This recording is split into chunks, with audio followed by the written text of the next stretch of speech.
because now it is time for baseball as the Yes Network presents New York Yankees baseball. It's the Yankees against the Angels in the final game of a four-game set from Yankee Stadium in the Bronx, New York.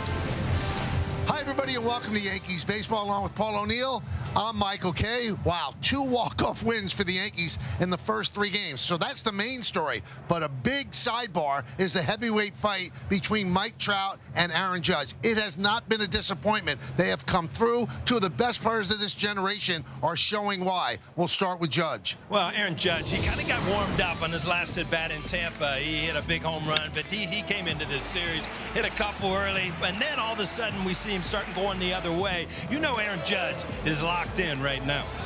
Now, how about Mike Trout? Well, Mike Trout has always hit well in Yankee Stadium. Jersey kid, parents in the ballpark last night. You know, Aaron Judge, if you can do it, I'll do it too. 4 home runs, 8 RBIs on the series. Again, it's fun to see these 2 go at it. Heavyweight bout, the tail of the tape, 5 for 14 for Trout, 4 home runs, as Paul mentioned, the 8 runs batted in. Aaron Judge, 4 for 13, 3 home runs, and 4 runs batted in. What do they have for us this afternoon? Now, Max Fried's going to get the start for the Yankees. When he's on the mound, he's a ground ball pitcher to third. You usually see that guy, Ryan McMahon, at the hot corner. Not today. It's going to be Rosario. Why? Boone tells Meredith next. Something up, and it's a letdown. This matchup has certainly not been. Max Fried taking his warm-ups, and we're going to take a look at the Angels starting lineup.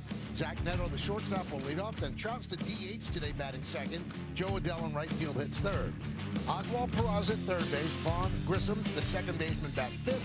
And then Nolan Shonewell at first base will bat sixth. Bottom third of the order, Darno behind the plate, Josh Lowe in left, and Bryce Teodosio is in center field. He's going to bat ninth. He made a great play in the 9th inning yesterday when he came in for defense in left field.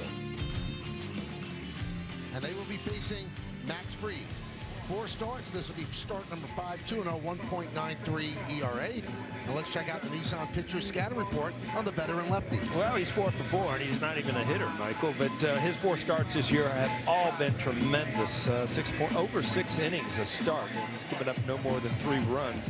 And he pitches off the fastball. You hear about all of his pitches, 7 pitches. He controls them all, don't get me wrong, but everything is based off his fastball. Can hit the mid to upper 90s if he wants to.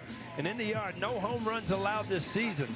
It's kind of one that you read, Michael, just daring things to change. But you got to remember Mike Trout. You got to kind of pitch around him as hot as he is here in Yankee Stadium. Let's check out the Yankee defense, which is brought to you by your local Tri-State Genesis retailers. Bellinger, Grisham, and Judge in the outfield left to right. Rice, Chisholm, Caballero, and Rosario at third. J.C. Escarra behind the plate. And let's check out more on Rosario, the Car Shield defensive player profile. First game at third base in a Max Fried start. And so far at third base with the Yankees, he's -1 outs above average. And you just had the feeling that they were going to go with McMahon every time Fried pitches. But McMahon has struggled offensively. He has just 5 singles on the season. So they're going to go with Rosario and hope that Rosario makes the plays behind Fried. So Zach Neto took total blame for the drop pop-up in the 9th inning yesterday. He said, I'm the shortstop, I have to make that call. That was a catch that should have been made. Open up the floodgates. Jazz Chisholm reached. Wells then walked. And then obviously the big hit by Caballero to win the game. Neto's ready. Fried's ready. Let's do it. Here in the Bronx. First pitch up and in, and we're underway. Will Little, the home plate ump. Ryan Adderton at first. Ryan Wills at second. And the crew chief, Lance Barksdale, is over at third.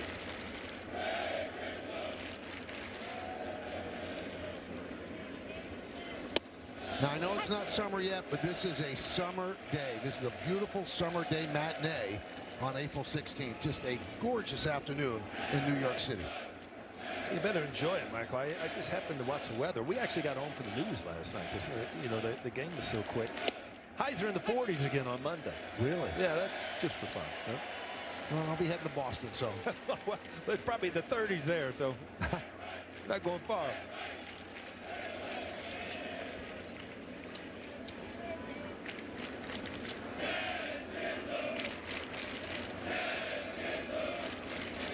Angels are 9-10. The Yankees are 10-8.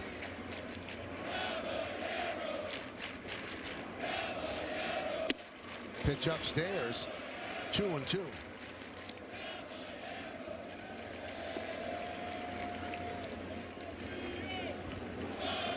Yankees trying to win this series 3-1. Coming up next for the Yankees, it'll be the Kansas City Royals. And they are struggling. They've lost 3 in a row and 6 of 8. And their strike 3 as Neto is down looking, and he is challenging the call. The batter is challenging. ABS powered by T-Mobile. Let's see what it shows. Bad challenge. It looked pretty good. They went to a changeup. It was pretty much spot on the bottom of the strike zone. Well, 0-for-1, Michael. Remember game 1, they lost all their challenges like in the 2nd inning. Let's check out Will Little. The umpire scouting report brought to you by your local Kia dealers. He's considered neutral. Only 1 before that was overturned. 10 challenges of calls of Little at home plate. That's pretty good. I was going to say, the umpires, you're really going to see a true number on, it's almost like a batting average. You know, the guys that have challenges and have good numbers. There's a strike to Trout. At Yankee Stadium, Trout has done very, very well. In 33 games, he's hitting .344 with 12 home runs and 25 ribbies. But Paul, if this doesn't tell the story of Trout with the Angels record in those 33 games, 9-24. Yeah, you know, he has been out there just kind of playing to a level nobody else does, but it hasn't shown up in championships. It hasn't shown up in playoffs. And you know, it's the thing about baseball. You can't have one star player. You've got to have a good team. Yeah, you put one star player on an NBA team. They might not win a championship, but they're going to be so much better. Yep. But this guy only comes up, what, 4 or 5 times a game. A star player doesn't change the calculus on a baseball team.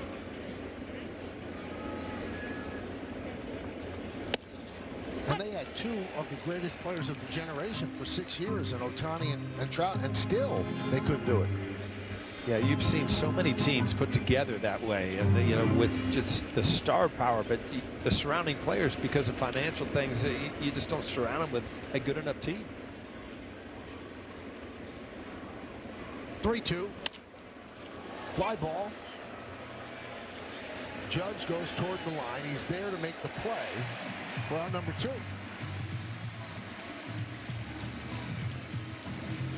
That's a sigh of relief. I mean, it seems like every time he comes up, there's somebody on base, and he's putting one in the seats. So, you know, Max Fried, I'm sure, kind of went over things. Do we need to change things? Something has to be done because Mike Trout is killing us. Here's Joe Adell. He's been hitting the ball very well last 9 games, hitting .359, 14 for 39. In this series, 4 hits and 13 at bats. I was telling you, Michael, the other day I was talking to a really nice guy, but I was watching some of the balls he was hitting in batting practice. I'm like, my goodness, I haven't seen a like this since Aaron Judge. And then I saw a stat from StatCast. He hit a ball in the minor leagues, which is the longest home run to this date from StatCast, 514 feet. Wow. So power's not an issue.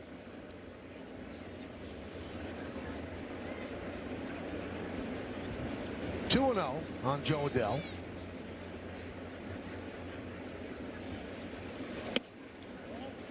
Now 3-0. So Scar behind the plate catching Fried.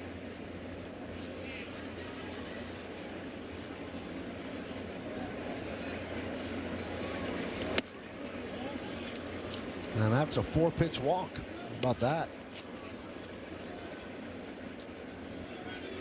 Now I'm going to see what the Angels do when it comes to running, because since the beginning of last year, Ascar has only thrown out 1 of 23 attempted base stealers.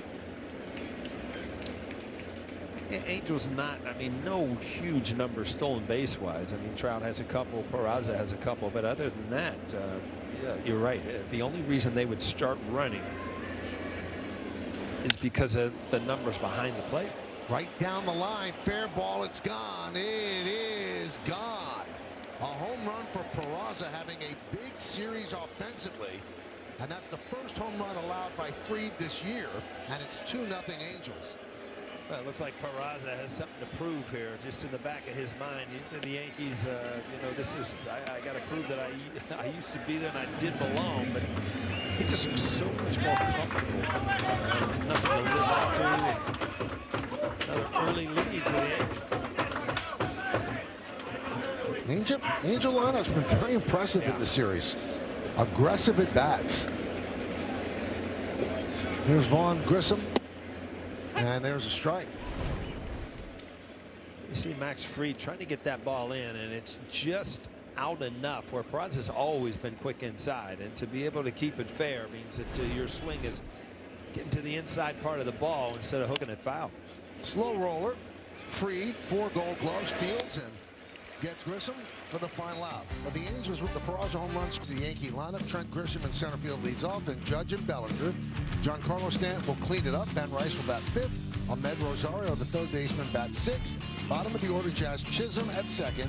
Jose Caballero, the two-run walk-off double last night. He'll be at shortstop. J.C. Escara is looking for his first hit of the year. He's catching and batting 9th. And it's Brent Suter on the mound for the Angels. 6 games, 0-1, 2.03 ERA, strikeout per inning. So let's find out more about Suter. Let's check out the Nissan Pitcher Scatter Report. Well, he likes to slow it down. His average fastball, 86.5 miles an hour, which is the slowest in the major leagues. But he acts like he's double parked, the old saying says. He pitches like he's the fastest worker in all of baseball. Well, a little over 11 seconds per pitch. And who's next? Well, it's a bullpen game. He'll probably give you a couple, and then you start filing them in. So the lefty against the lefty, Grisham, as we start the bottom of the first inning. Grisham 3 for 10 in this series. First pitch is low, 1-0.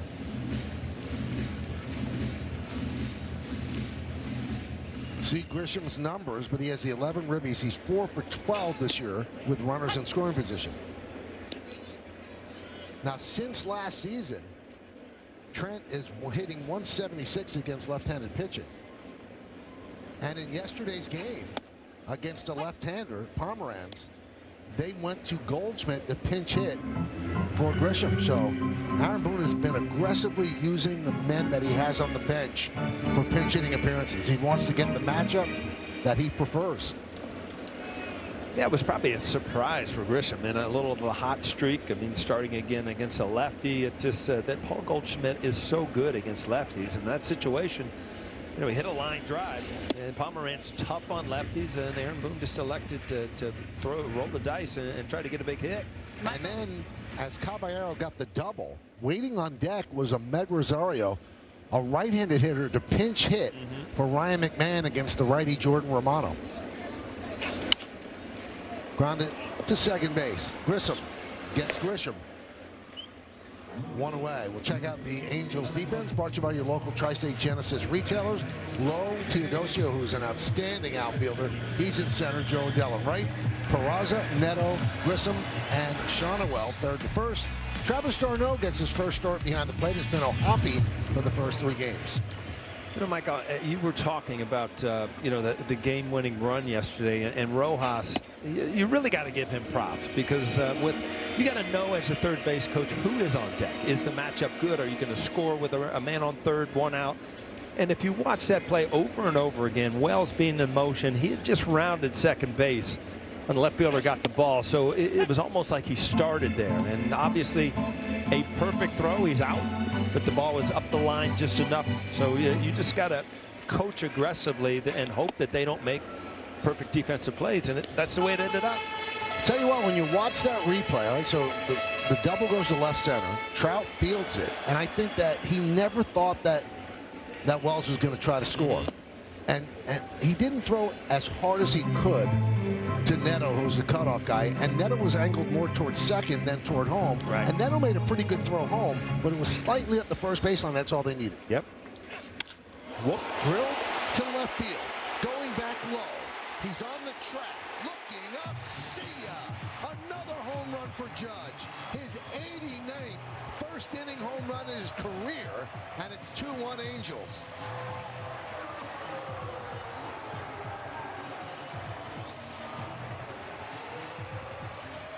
Boy, when Aaron Judge gets hot, He's fun to watch, Michael. I mean, all hitters get hot at times, but all hitters will throw out some hits. When Aaron Judge gets hot, you don't want to leave your seat because probably one's going to end up in the seats. And he, like I said, that last home run in Tampa really got him going for this series. Off to the races again today. Give us a little wink there, Eric. Thank you. So he came into the day tied with Yordan Alvarez of the Astros, leading the American League with 7 home runs. Now, Judge takes the lead with 8. That one's lined into left center field. That is going to be a base hit. Teodosio cuts it off. Going for 2 is Bellinger. The throw has him in plenty of time. 2 away. All right, so you know what? You're hitting the ball in left center field. Cody Bellinger, you've got good speed. Just like I was saying before, you run the bases as if they're not going to make a perfect throw, possibly, and that's what he did. Well, he made a perfect throw. Well, he's out. So better here than last night with a perfect play. Teodosio can go get him with anybody. A really good throw to Grissom, and Bellinger was out by a lot. There's a strike to Stanton. Stanton 2 for 12 in this series, and he struck out quite a bit. That one right back to Suter. And that'll do it here in the first. But we told you about the heavyweight bout, Judge and Trout. Judge now ties Trout with 4 home runs each of them has in this series. This one, when it lands, gives the Yankees a run. It's 2-1. Shot by Peraza, a solo shot by Judge. It's 2-1 Angels as we go to the second. Nolan Shonowell will lead off.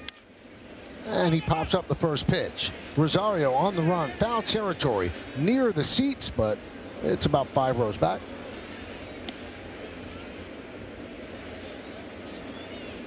No, Michael, that's a good call. I just looked down there when you said that. I started counting the rows. 1, 2, 3. Yep, right in the 5th row. Really? Yeah. Total guess by me. That's pretty good.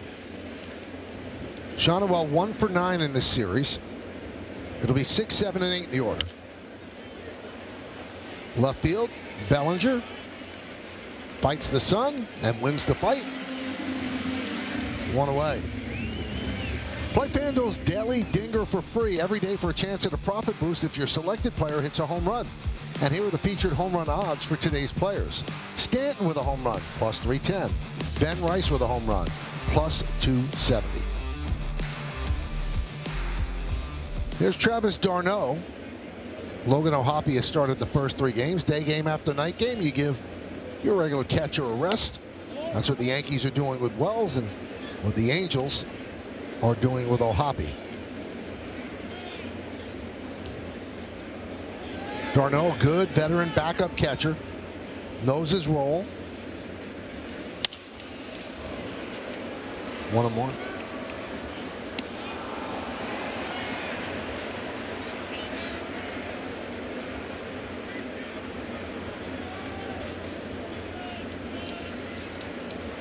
d'Arnaud's 37 years old. 14th big league season. As they say, he's modeled a lot of uniforms. Mets, Dodgers, Rays, Braves, and now the Angels.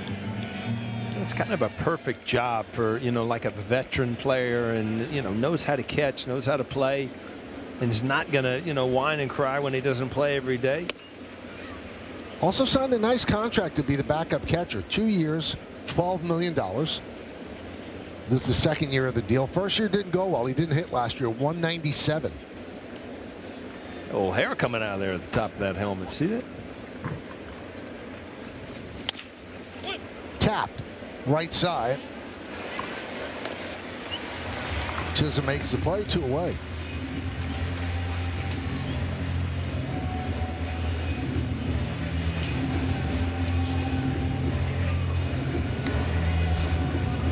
Max Fried being very tough on lefties, obviously, because of his stuff and just his ability to throw the ball inside, breaking balls away. Only 2 left-handed hitters in the lineup for the Angels. Shonowell, and right here, Lowe.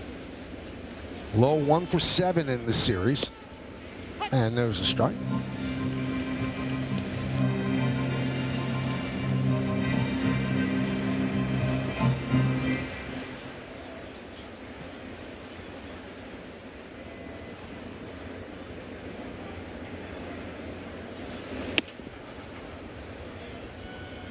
1-1.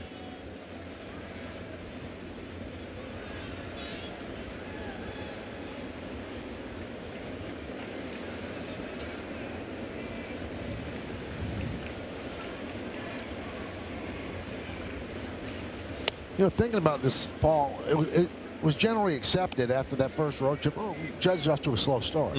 Well, it's April 16th.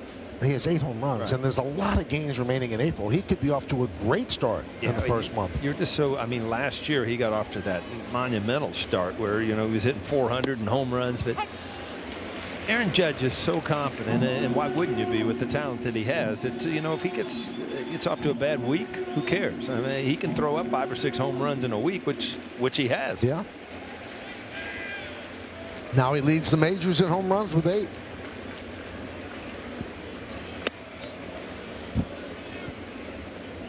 Count 3-2.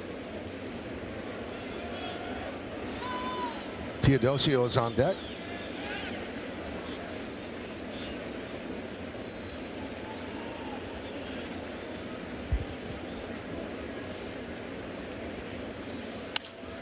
Fouled away.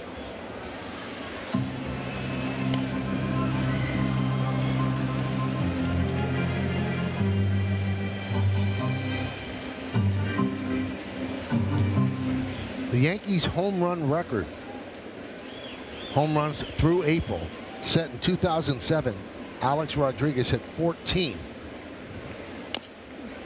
Pretty good start, isn't it? Pretty good start. And, you know, if you want to prorate it, Yankees have 3 games against the Royals coming up, starting tomorrow, and then a 9-game road trip, 3 at Fenway, 3 in Houston, and then 3 in Arlington. So a lot of games for Judge to do more damage.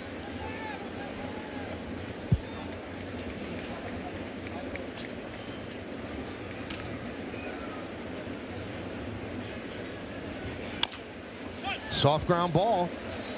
Jazz Chisholm flips to Rice to get low, and Max Fried retires the Angels in order. No doubt about it. Some of his quotes was one where Reggie told him his IQ was 160 to 165. And Mickey looked at him and said, "Is that out of 1,000?" Like, only these things happen in the field, and they last forever.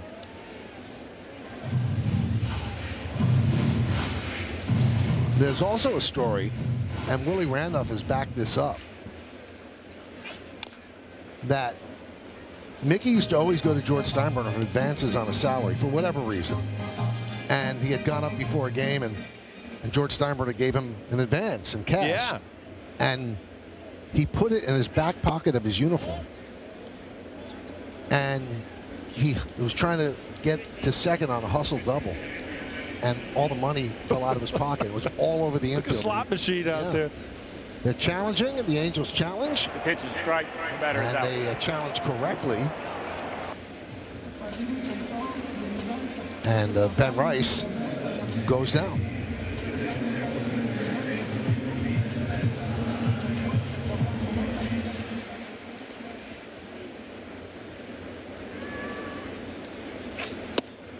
Imagine the money all over like the infield. You know what? Now there'd probably be hundreds. Back then it was ones, right? Well, he remained face down on the infield because he was covering up the money. He didn't want it to blow away.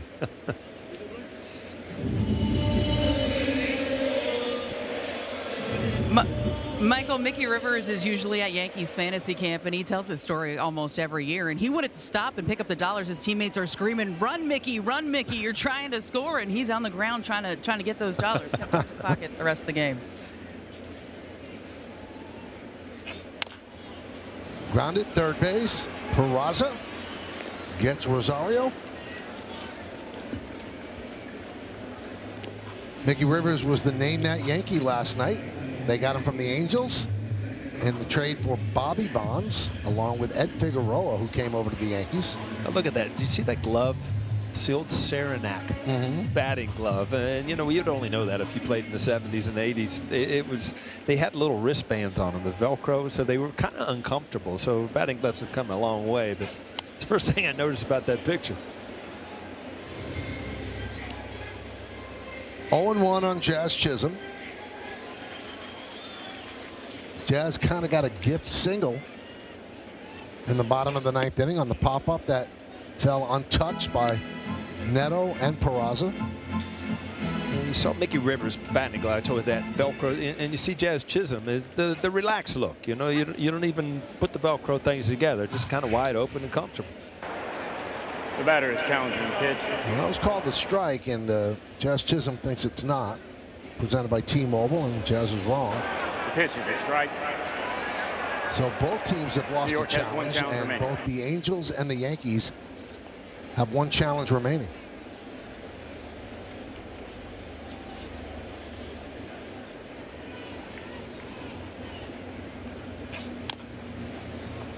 Still 1-2. So Jazz has not been great with the challenge system. 5 challenges and only 1 call overturned. I'm wondering, as the season moves on, and if it's become clear that there's some batters that just aren't good at it, that managers say you can't challenge anymore. You know, Michael, it used to be what, batting average, RBIs, at bats on the back of your baseball card. And we're going to have pitches challenged. Huh? ABS challenge, yeah. That's right. What's your percentage in ABS challenges? Well, there's a lot of variables, and you mentioned this earlier. You know, we told you Will Little coming into this game was challenged 10 times. 1 call was overturned. So that means that's a positive reflection of him.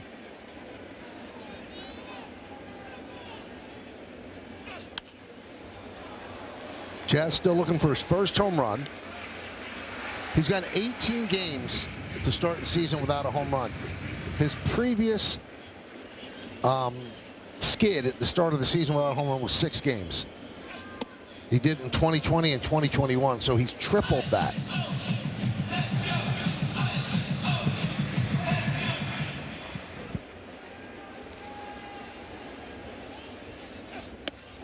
Almost hit him. Works a walk, and you just wonder, so much of this game is mental, Paul. Did Jazz put all the heat on himself and put himself behind the 8 ball when in spring training he said he was going to be 50-50 this year? Well, you put those lofty goals, you can keep them in your head. That's right. No problem. But when you get them out there publicly, then you got to live up to them. And, you know, to put those kind of goals out there, you better get off to a good start because, like you said, you know, you're not going to hit 50 until you hit your first one. You just have to really rationalize in your mind, you know, what a home run is, all right? Because if you try to hit it, and everybody goes through droughts. I mean, 10 games or so, you start fretting, you know what, I haven't hit a home run. So you would break it down. What is a home run? A home run is a good swing on a bad pitch. So you can't force the pitcher to throw a bad pitch, and you can't force yourself to take a good swing. So I used to always try that, and then I would go up and try to hit a home run, and then, you know, I'd step out of the box and say, didn't we just discuss this to myself? Didn't work. Runner goes.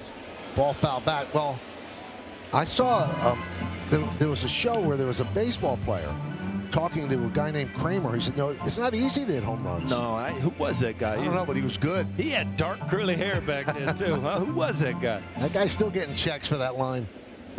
Not a lot, believe me.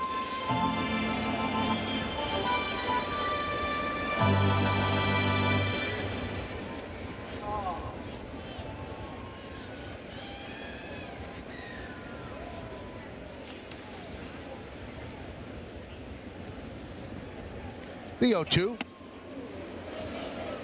Pops up in the air, grabbed by Darno.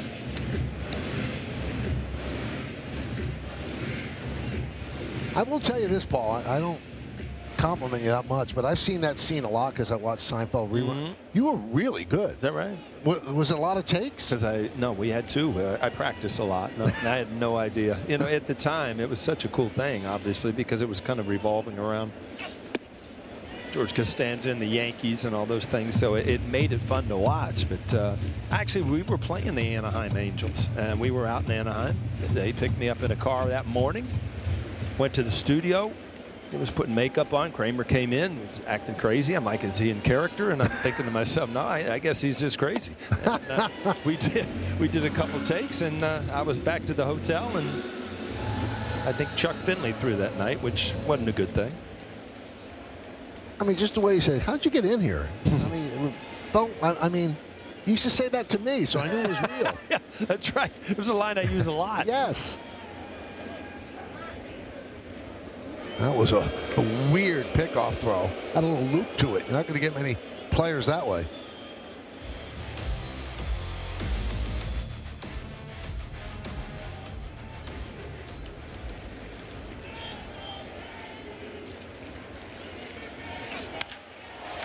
Is a line drive to left field, falls in front of Lowe, so a base hit for Caballero. He's starting to heat up a little bit in this series. He's 4 for 12. Yeah, he had a couple big hits down in Tampa Bay, which both of them in one game could have been game winners, and it ended up not. But has really got him starting. You see much more confident at the plate. A huge hit last night, obviously, so he certainly is coming around offensively.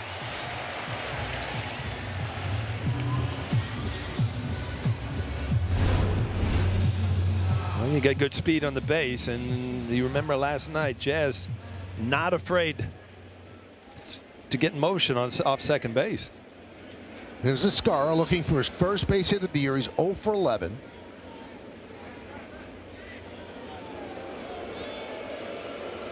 It's hard, you would think, for a backup catcher to keep his swing. I mean, you play pretty much once every 5 days. But that's the job, and you have to do it. Runners go. Good jump. Throw to third. Not in time. Double steal. 8th stolen base for Chisholm. 7th for Caballero. It's good time. You've got good speed on both sides. Again, we were taught very difficult to steal third with a lefty at the plate, but Jazz, with his wheels, the jump he got, you know, he's pretty sure he can get there. Now you got an opportunity to drive in 2 instead of 1 with a base hit.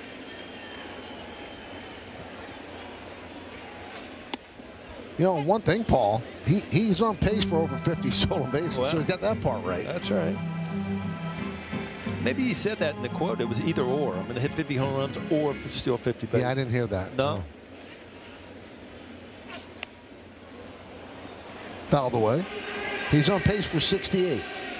Nice. Just looking at Suter in the stretch. Have you ever seen anybody hold the ball that far from their body when they come to a pause there? Really seems to me like it would give the hitter an advantage to really see the ball well, way away from his body. 2-2. He's working from the extreme first base side of the rubber. Yeah, that's really deceptive for a lefty because it makes him a light crossfire. I mean, you know, you're throwing it behind a left-hander where you just pick up the ball late. I've said it many times, Michael. I never understood how you get hit with sunglasses. It just didn't work for me. Your depth perception was off a little bit. Escara with the glasses. So Grisham on deck with the glasses. So JC has worked the count full. Yankees down 2-1. We're on the bottom of the 2nd inning. Chisholm's at 3rd. Caballero's at 2nd. Good speed on the bases for the Yanks.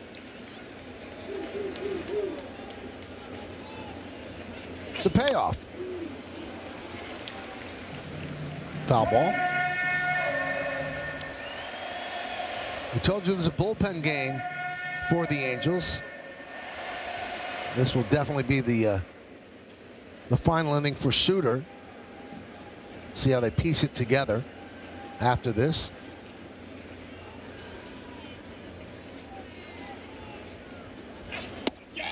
Right down the middle, and Escara is down looking. No runs a hit, no errors, and 2 men left on base in scoring position. We go to the 3rd. The ball dropping off of Jazz Chisholm Jr.'s pop-up in between Zach Neto and Oswald Peraza. Jazz said he was so angry that he popped it up in that spot that when he got to first base, he was running with his head down. He eventually realized that the ball had dropped and thought to himself, we are winning this game. There is no way we are going to lose this one. That set the stage for Jose Caballero, who eventually walked it off. And it seems as though there is something about clutch situations that just work for Caballero. So far this year, with runners in scoring position, 2 doubles, He's hitting 400, and he's driven in 6 in those spots. I asked Caballero what he likes about coming to the plate when the game is on the line, and he told me everything. He lives for those situations. When I spoke to Aaron Boone, what it is about his mentality that seems as though it brings out the best in him, and he said he loves the action. It is clear. He's confident. He's a guy that thinks he is the best player on the field at all times, and that certainly works for him. He said the bigger the stage, the more he seems to dig in, and the Yankees love it when he does. Michael? Yeah, it's good to have that clutch gene, that's for sure, and he seems like he does. The 0-2. And he knows, I mean, he sees Anthony Volpe around. He knows that Volpe today is going to play 2 straight games, today and tomorrow, then be off and then play another 2. And, it's a matter of time before he's here, but that doesn't mean that Caballero just becomes a bench player. They intend to use him all around, so he could play a lot, just not have one position, as Teodosio goes down on strikes. Yeah, I meant when we were in spring training to really get an answer of if Caballero gets off to an unbelievable start. You see Max Fried put him away, the little cutter in on his hands. If he get off to an unbelievable start, is it just you slide Volpe in anyway? He is your shortstop no matter what. But, Caballero did not get off to a great start. He's had a great week now. So, you have some decisions to make. But, again, he can play a lot of positions for you. Well, Paul, I asked Boone over the winter, what happens if Caballero's hitting 350 when Anthony comes back? He said, let's see him hit 350. It's an easy way of saying we'll see what happens. Yeah. And he didn't say that as if he didn't think he could hit 350. He said, I'll make that decision when I have to make that decision.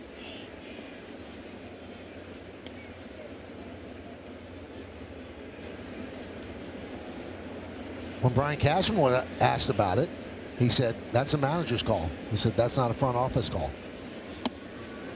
He said, Aaron Boone will decide how to use the players that are on the roster.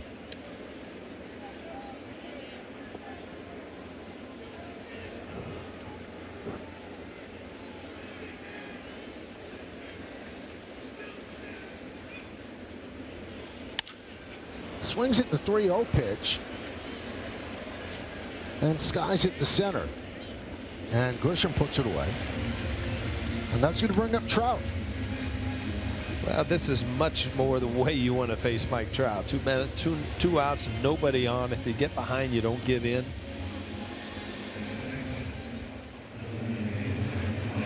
Now, Trout's had a big series, Paul, and he's also commented that he's kind of changed his approach just a little bit up at the plate. Yeah, there's little things you can do as you go through the game. You can tweak things. You can move your hands. You can move your feet. And if you watch this, all right, this is last year. Watch his back foot. Kind of stays there, separates really well, obviously, does everything right. He hits this ball out of the ballpark. But early in the year, you might feel as a hitter, I'm not really staying back, so I got to do something to get back to that spot. And what he's doing this year is he's actually moving this back foot. Watch the back foot.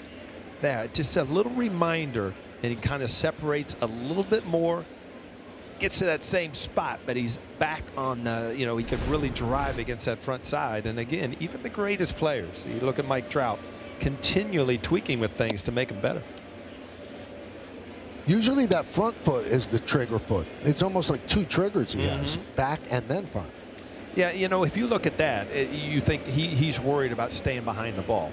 Now, if you look at Stanton, and I watch when he starts like stomping that front foot where he's not light on it, you can tell he's not balanced. And when he is balanced, that's when he starts hitting the ball hard.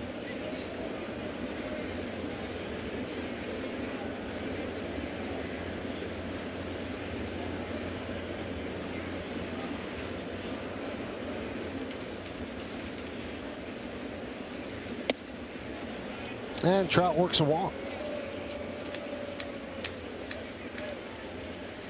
There's some great players that change their stance all the time. Cal Ripken Jr. all the time. Mattingly changed a lot. Yeah. I mean, sometimes it can even be day to day. It can be year to year. But it can be, I don't feel quick today. I better open up a little bit. I'm pulling off, so I'm going to close a little bit.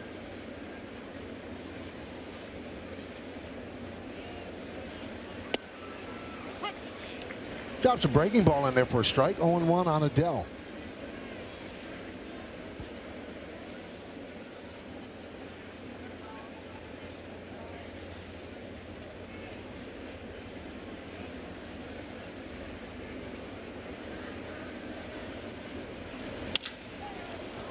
Sounds like a broken bat.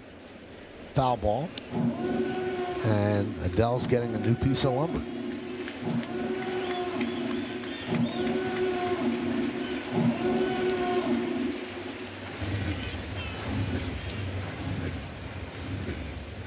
How about that? He got the new bat, didn't put any kind of pine tar on. Nothing. Must have a lot on his gloves from the last one.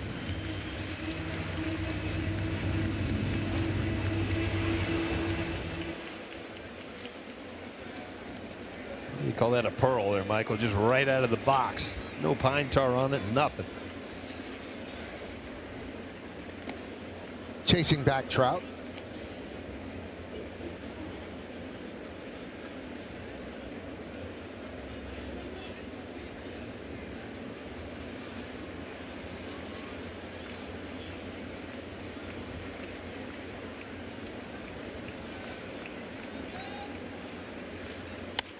Soft ground ball. Josh Chisholm fields. Well, I met Little Max at the stadium the other day, and he was so excited to tell me he was a lefty too, just like the Max that we saw on the mound today, or see on the mound today. Hopefully, Little Max Fried's watching.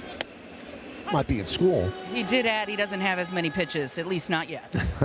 Working on it. Batter is challenging the pitch. That's called the strike, and Trent Grisham doesn't think so, so he's going to challenge the ABS system powered by T-Mobile. The pitch is a strike. And it York is a is strike, out of and the challenge. Yankees are out of challenges. Aggressive.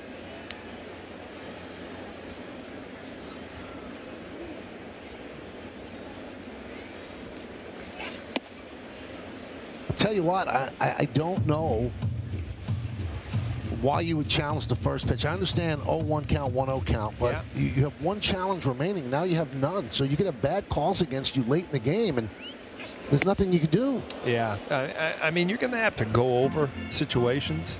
Nobody on base, lead off. I mean, this is not a time to challenge unless you're sure, maybe with 2 strikes, like you said. But, you know, God forbid its base is loaded. Yeah. There's a tough call end of the game.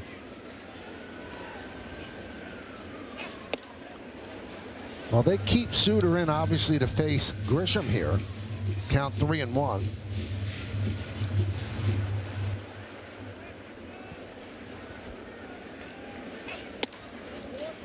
And he ends up walking Trent Grisham.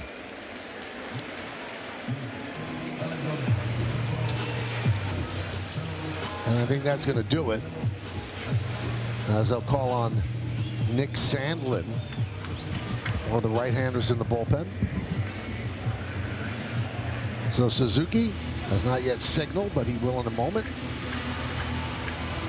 There's the clap. Takes the ball. Sandlin against Judge. When we come back, Yankees down by 1 in the 3rd.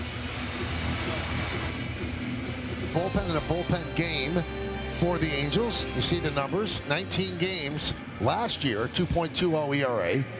About a strikeout per inning. So he'll have to face Judge. Hit his 8th home run of the year in the 1st inning, his 89th first inning home run in his career.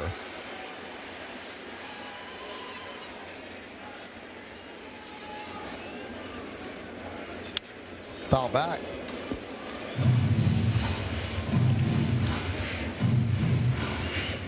Well, you asked the other night, you know, what have they done wrong with Mike Trout? Well, you saw earlier in the game Mike Trout walk because there was nobody on base in front of him. And this is a great situation for Aaron Judge, as hot as he is.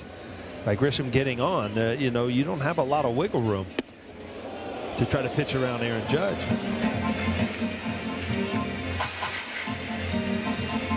Sandlin, 29 years old, side armor, and he started throwing that way in high school. 6 big league season.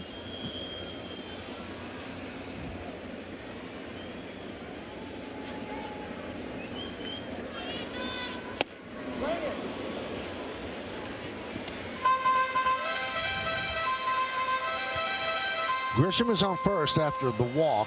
He's 5th in the American League in walk percentage, and he's at 20%, which is a great number. Rice is 3rd at 20.9%.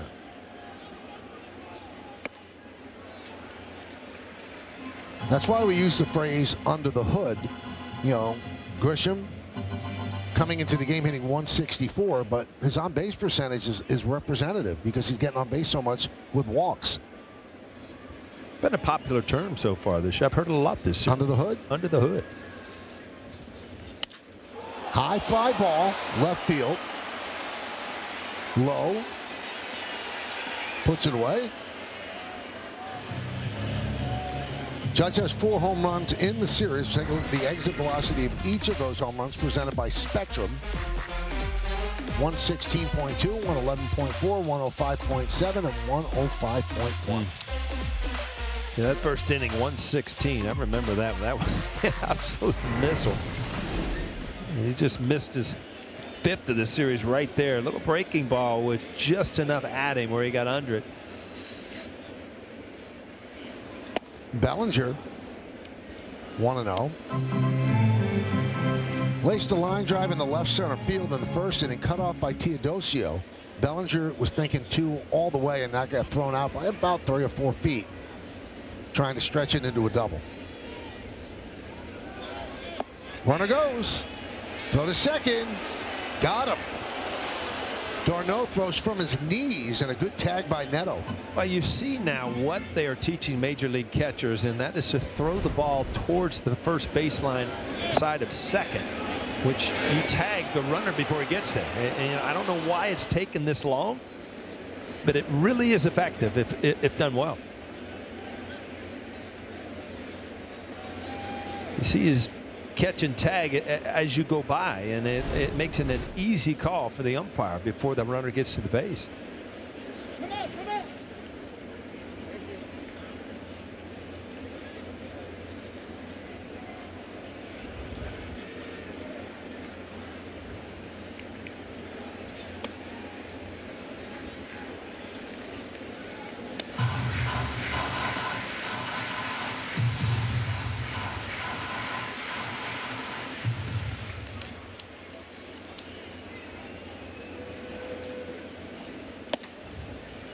And a walk to Bellinger.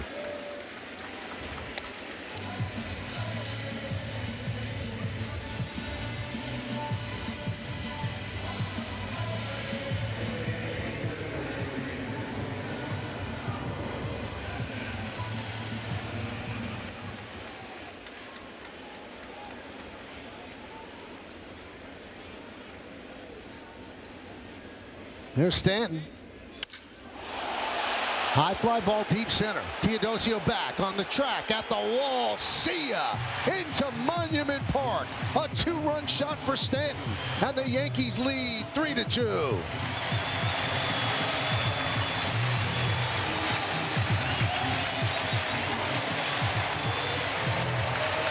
Well, 446. Okay, that's his 2nd home run of the year. It went off the center field wall the other night, but strikeout-wise, he's been struggling a little bit lately. But, you know, he's such a veteran that he knows sooner or later one swing can turn things around. That's one of those one swings right there.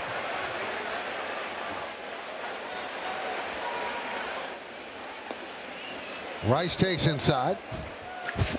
I mean, you just say this like, it's just 446. I mean, you don't realize 446 is an absolute missile. And it's not like Stanton hits high, towering fly balls. Those are like borderline line drives. Pure strength is a ball right there.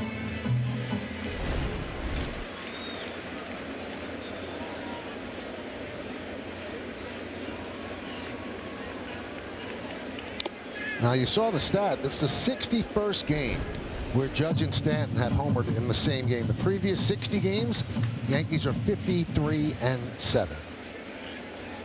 And you saw that sidearm delivery and trying to throw a 2-seamer with, you know, a little action sinking away, and it just kind of just spun right in the middle of the plate.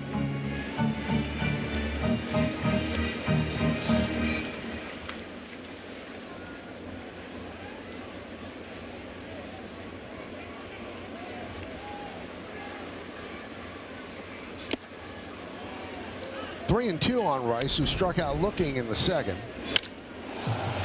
Again, I can't imagine how fun it would be as a hitter to know that if you hit it good, center field, left field, right field, it really doesn't matter. Aaron Judge, Big G, It doesn't matter if they pull the ball or if they go the other way.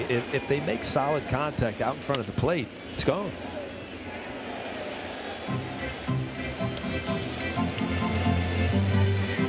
A lot of power right there in that shot. A lot of home runs, too.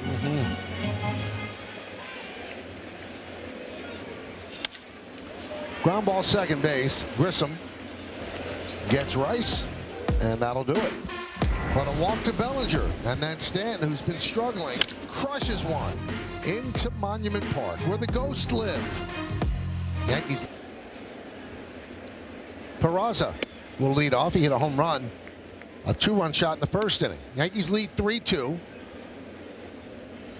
All the runs in the game via the home run. A solo shot by Judge, a 2-run shot by Stanton, and a 2-run shot by Peraza.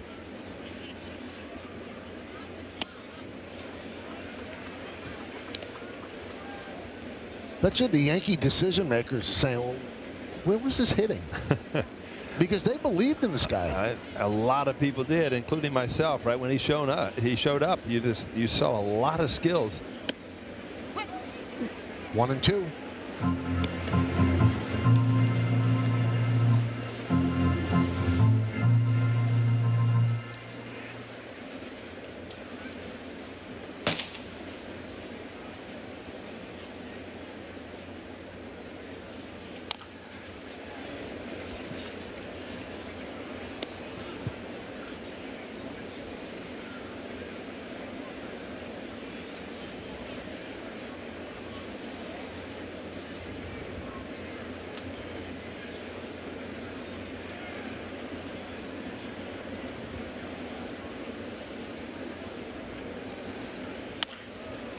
Ground ball foul. And Rosario makes a friend.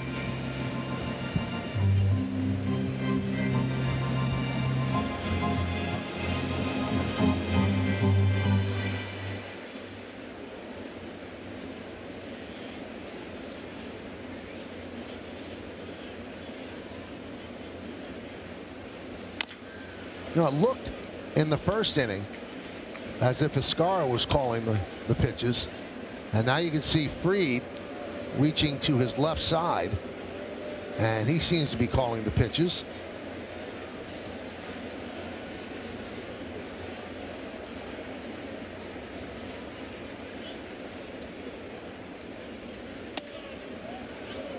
Just missed. Remember, the Yankees do not have any challenges remaining.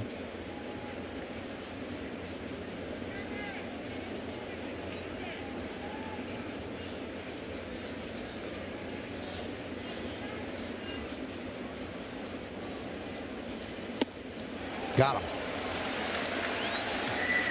One away here in the fourth. Well, he's trying to get this cutter in, but he gets it up out of the strike zone, and Peraza gets under it. But he's trying to jam him with this cutter, but not able to get it in off the plate.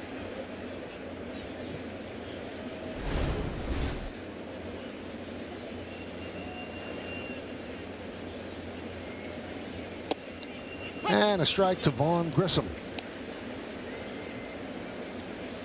Grounded back to Fried in the first inning. Angels go home after this game. They start a homestand against the Padres, who are red hot, and the Blue Jays, who are injured up and down the lineup and in their pitching staff. 0-2. Vaughn Grissom, he was the player Boston received for the big Chris Sale deal. And just didn't work out with Boston. He had like 190 last year. Traded him to LA.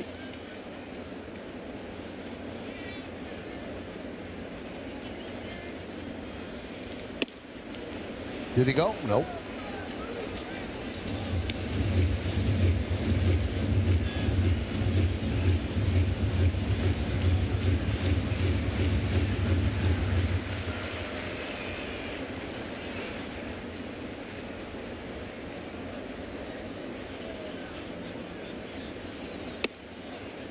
Two and two. Fried came into the game not having allowed a home run, and then promptly in the first inning, a 2-run shot by Peraza, but he has settled down.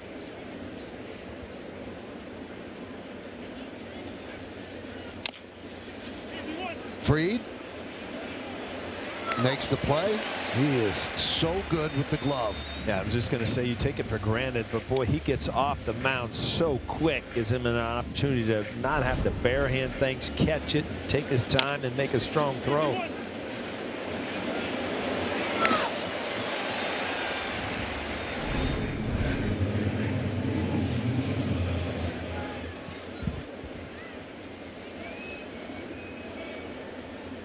There's Nolan Shanoel.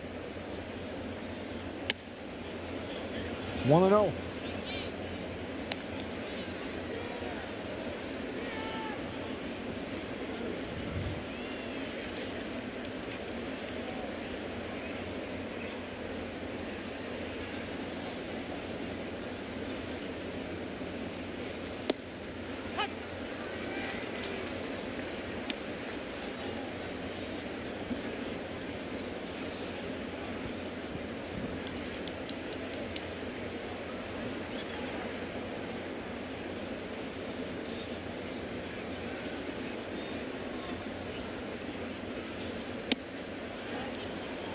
Looked like Little wanted to call that a strike, decided against it. 2-1. See, Max Fried really kind of searching right now. He's kind of missing with his cutter. He's kind of had to miss with his breaking ball, but he's got seven pitches to work on. So he's kind of in search mode as far as what I can go to when I need it. Ground ball fielded by Rosario, and he makes the play for the final out as the Angels go down in order. We go to the bottom of the fourth. Yankees 3 and the Angels 2. Rosario will lead off. Sandlin still in there and deals a strike.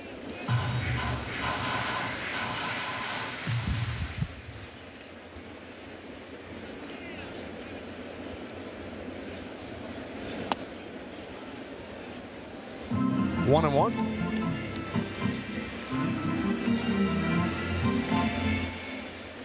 So the Yankees yesterday won their second game in which they were trailing coming into the ninth inning. And they had 3 of those all of last year, so they have 2 already just in this series.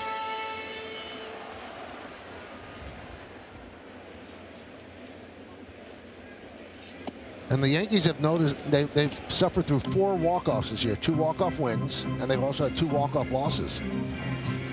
A lot of close games for the Yanks so far in the early going.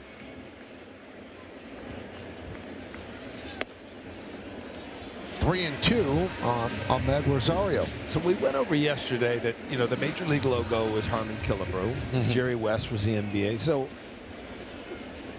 where did the walk-off come from, Michael? Do you know? I do know.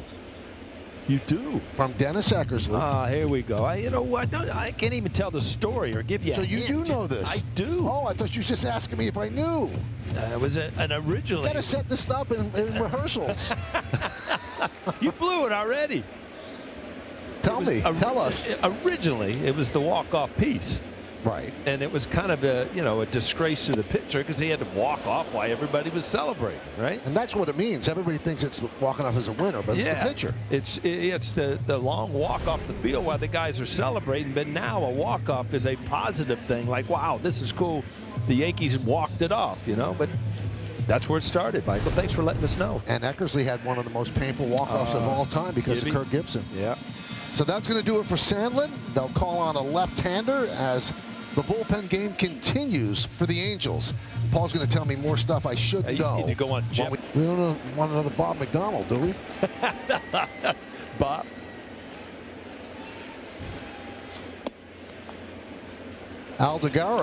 Dan Aldegari comes on.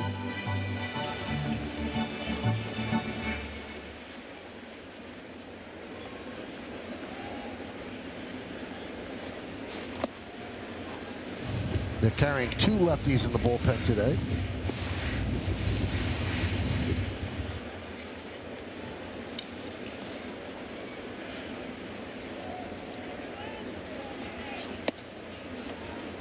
Three and 0.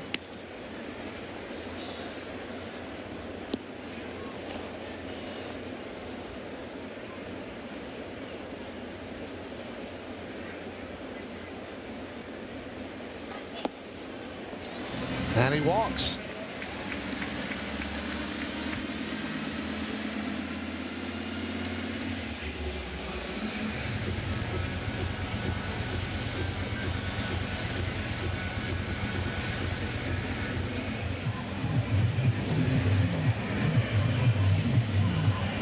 Well, Jazz is a threat to go.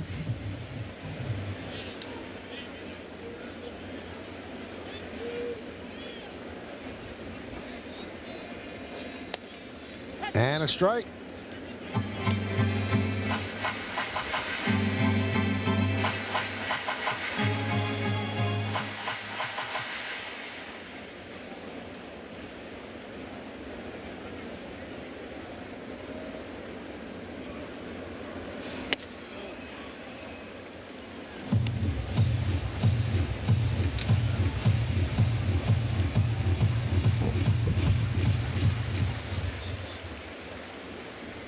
One and one count on Caballero. Singled in the second. 4 for 12 in this series.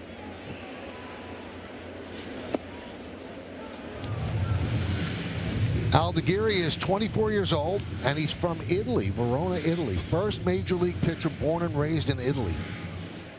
Called up Tuesday from the AAA Salt Lake Bees. And he made 2 starts for Francisco Cervelli and Team Italy in the WBC.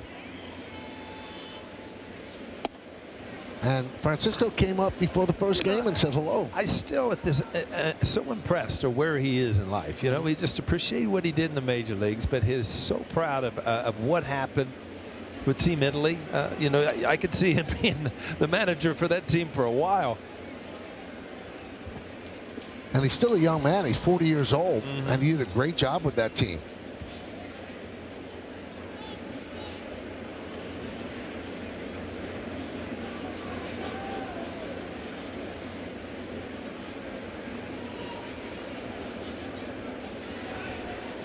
I thought it was funny because he was talking about, you know, managing and things that he picked up in New York and things like that. He wanted every one of his players to wear suits to the ballpark. So he called Pasquantino from Kansas City, and they, you know, they all got. And then Armani called him. It's too late. We got him elsewhere, but that'd be a good place to get your suits in Italy, right? Anywhere. Just ask Pat Riley. Well, it's funny because they asked Armani if they would provide the suits, and they said no. And then they started to get hot, and they're one of the Final Four teams, and Armani said, you know, we'll do it now. And they said, no, we're good. Yeah, we've taken care of it. And he said he picked up that from the Yankee organization. He said, there's just a way to carry yourself, and if you look good, you get more respect.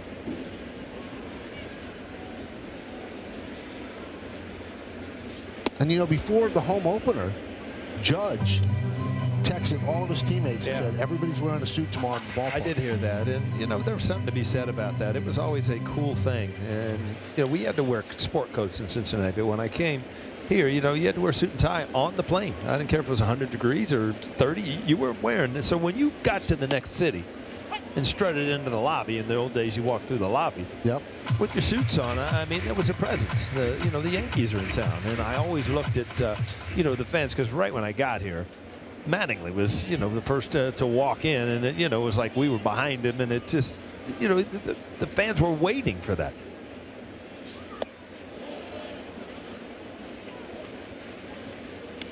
Two and one on J.C. Escarra, who struck out looking in the second. He had runners on second and third, 2 outs in that situation. Aldegheri is holding Jazz Chisholm at first. And there is the first hit for J.C. Escarra this year. Started off 0 for 12 and now singles to center field as Chisholm moves to second. Yeah, sometimes to me the numbers don't show the swing. I like Escarra's swing. He stays in there. I mean, this is off a lefty. Watch, everything's balanced. Big high leg kick, but still behind the ball. An extension through the ball, which is, to me, shows that he could do some things offensively. Obviously, coming into the game 0 for 11, that's not a lot of at-bats. And as you said earlier, Michael, as a backup catcher, how in the world do you stay sharp? So here's Trent Grisham, 0 for 1 with a walk, and then was caught stealing.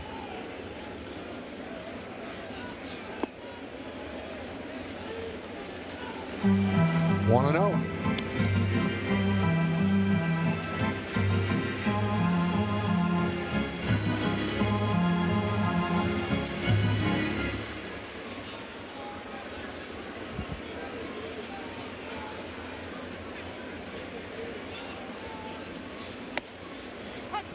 1-1.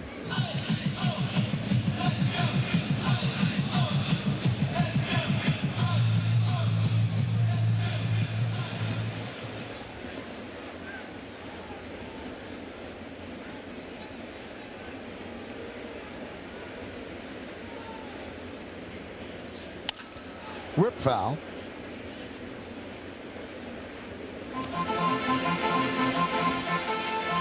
Yankees have 5 hits. The Angels have 1. That's a 2-run home run by Peraza in the first inning.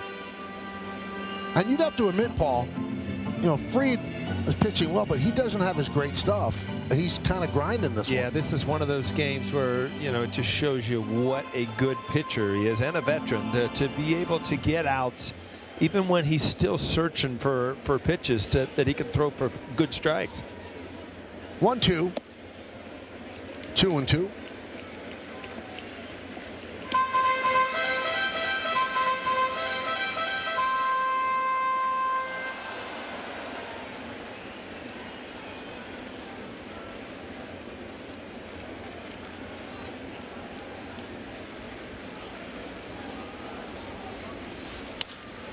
High fly ball right field. Adele back on the track, leaps, and he makes the play. That one's easy for him.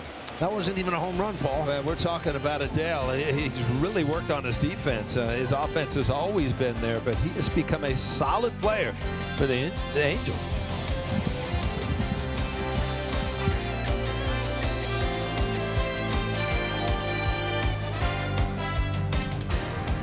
Coming in, and you just poster him up there against Aaron Judge. It's never a disappointment when you know, some of the better players walk in here to Yankee Stadium. Everybody seems to kind of want to bring their A game when they come to Yankee Stadium. We go to the 5th inning. Bottom third of the Angels order against the Yankees ace at this point, Max Fried.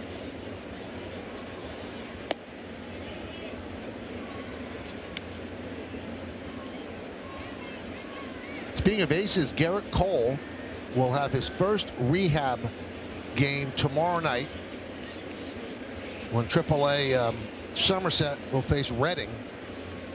So that means it's probably a month away, a little bit more, because you can extend it 10 days for Tommy John surgery rehabs. But he's getting close. Mm-hmm. Saw him in the clubhouse today, and it's just it's going to be exciting to see Garrett Cole back on the mound again. I mean, you remember how dominant he was, how much he helped some of the younger pitchers as well.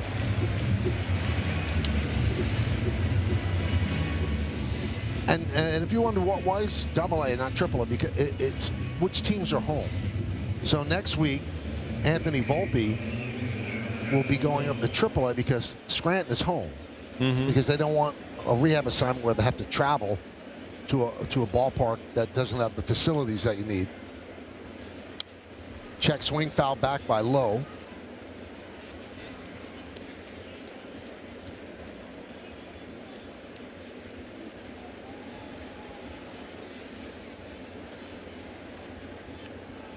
And Paul, Carlos Rodon, as we know, is also on the mend. He was throwing a side session at the stadium today, just a little bullpen. He's going to throw another live before going out on a rehab assignment. The Yankees wanted a bit more of a controlled environment one last time. As long as that goes well, he is also going to join Anthony Volpe and Garrett Cole. And guys, that's going to be an intimidating team till it's all said and done before those guys get back. I'm sure that they will sell a lot of tickets for those games to see Garrett Cole pitch in a AA ballpark. Yeah, Carlos, I actually saw him in the clubhouse a couple days ago also, and it's just, you know, he has learned to pitch, you know, the past couple years. So now that he's, you know, can get healthy, full extension on his arm, I mean, he should be in a good spot to come back and help this Yankee staff. He had a pretty good year last year when he couldn't even straighten his arm out. Yeah.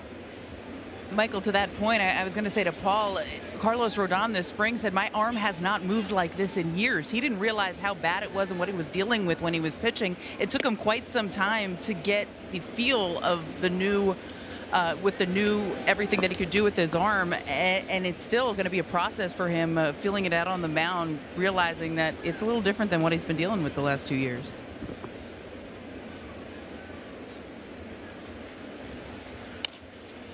Ground ball charged by Rosario. Makes the throw and gets the hustling Teodosio on an 8-pitch inning. 1, 2, 3. Audi scoreboard, it's 3-2. Yankees lead. And Aaron Judge leads off against Sam Aldeguerri. Judge, Bellinger, and Stanton. Bottom of the 5th inning. 1-1.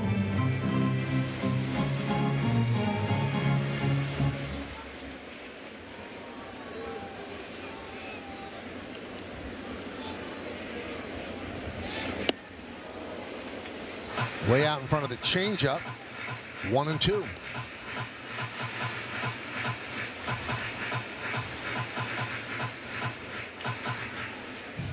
I'm sure that pitching in high-stakes games, like Aldeguerri did for Team Italy, that benefits him. I thought the same thing. A lot of the minor leaguers you could see were in that WBC. I think that's great experience, you know, to play in big moments and can only help.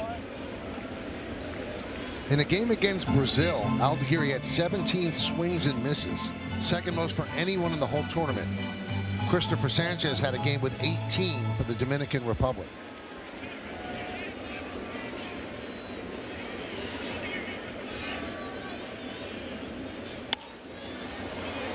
Still 2-2.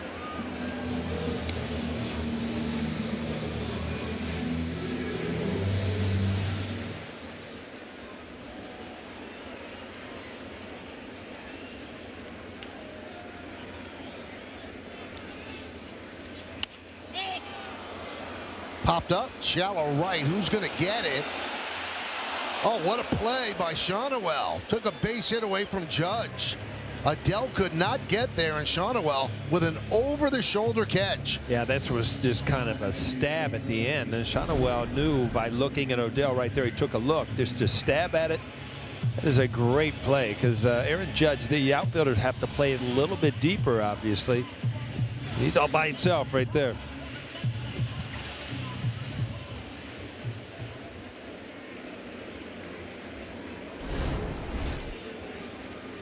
Here's Bellinger. Single and a walk and a run scored.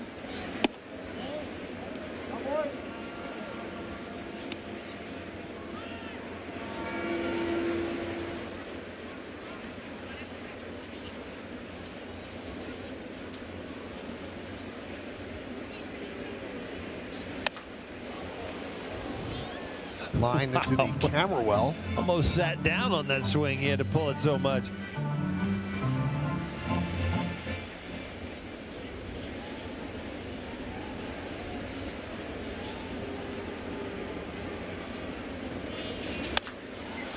Right down the line. Foul.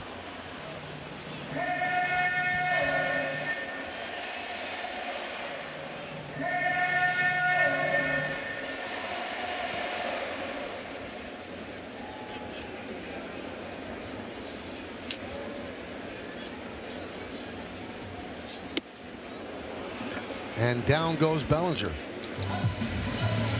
We got Cody Bellinger all inside, and you know, after you see so many pitches from a lefty inside, you start to open up a little bit and try to get to one was even off the plate in.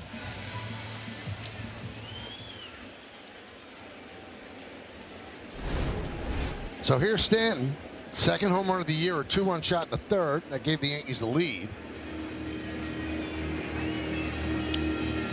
And it was his first home run after 15 homerless games. Second on the year, his 455th of his career. Will he get to 500 this year? Has to stay healthy. Yeah, there's so many players. I mean, look at the other side, Mike Trout. It's all about the number of games that you can get out there and play healthy.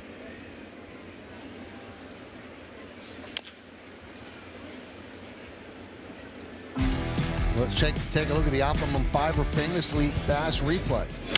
Wow. We'll go 446 for you, Michael. Dead center field.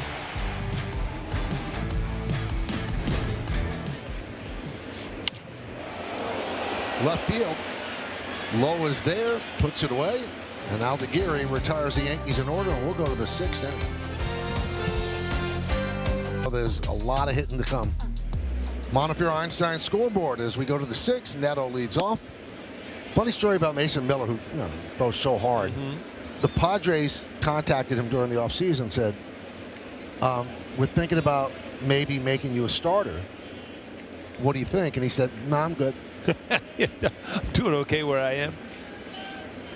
He said, I think it's best for the team and for me, because he did start his career with the A's as a starter and kept getting hurt. He throws so hard, and the Padres said, oh, that's fine. We're just running it by you. And he said he'd rather not do it. It's also a pretty good start, huh? Wise decision. And the Padres are playing quite well, trying to keep pace with the Dodgers.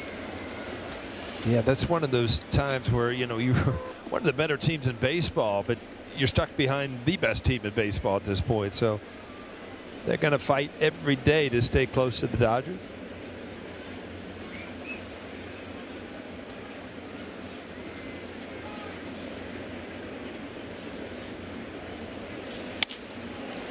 Down the left field line. And it's foul.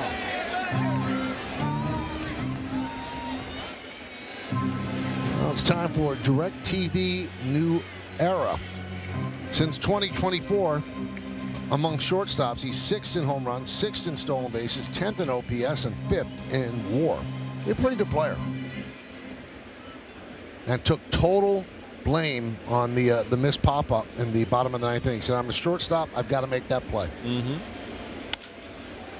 High drive into left center. And Grisham makes the play. Well, you just mentioned it, and that's an in-between ball right there. Center fielder has priority. You're taught that the center fielder takes everything in the outfield with its in-between. The shortstop, the same in the infield.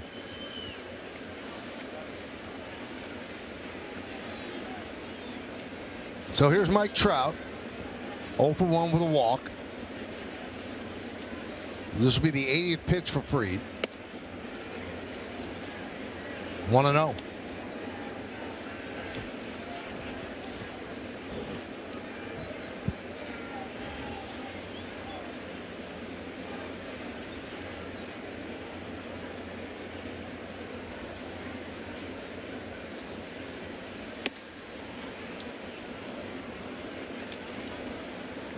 To show you that Fried is not as sharp as he normally is, and you look, he's given up 1 run, right? He has only thrown 9 of 20 first pitch strikes. Yeah, he has not had one pitch that he just has dominated with, and it just again goes to show you how good a pitcher is, how he can get outs on days that he doesn't have his 100% control. Boy, you can't believe how just. You hear about Max Fried when he was down in Atlanta, but watching him pitch time and time again, just how good he is. Trout trying to tie it. 2-2. Boy, does he swing with ferocity. Yeah, see that back foot go back and then just let it go, because he's in a good spot by staying back and really posting up against that front leg.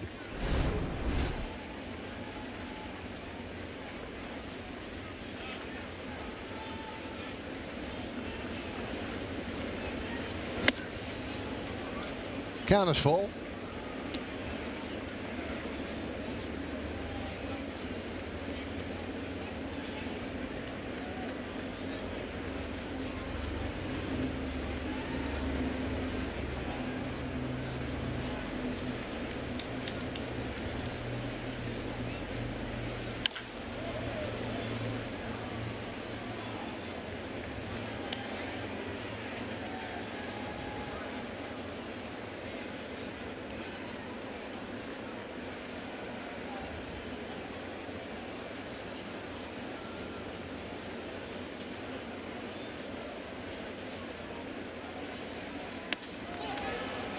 So Trout works the walk. Yankees being very careful with him. So Fried who usually has unerring control, has walked him twice. So I'm not saying they're intentional, but he's not going to make a mistake over the plate. Yeah, he just got slipped a curveball there. You know, tried to fool him with a backdoor curveball and just wasn't able to execute the pitch. But again, having Mike Trout up there with nobody on in front of him gives you that opportunity to try things, and if they don't work, he'll take a walk. Inside, another first pitch ball. 1-0 on Adele. You know, what a different lineup, too. I mean, Adele's swinging the bat well. Trout's had an unbelievable series, but Soler, who you talked about last night, you know, starting that suspension, taking him out of the lineup, I mean, that's a big void for the Angels. He was swinging the bat well. And serving the second game of a 4-game suspension. He was suspended for 7 initially for the fight he had against the Braves. He appealed, playing while he appealed, and they heard the appeal with the Angels here in New York, and they cut it down to 4, which is a big cut down from 7, but he is missing these games now.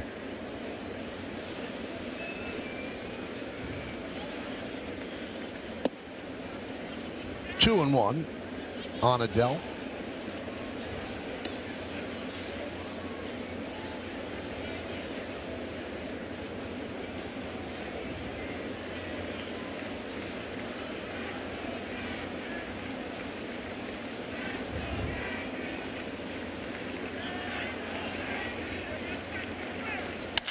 Grounded shortly. Nice play by Rosario. Fires to second, and the ball gets away from Chisholm.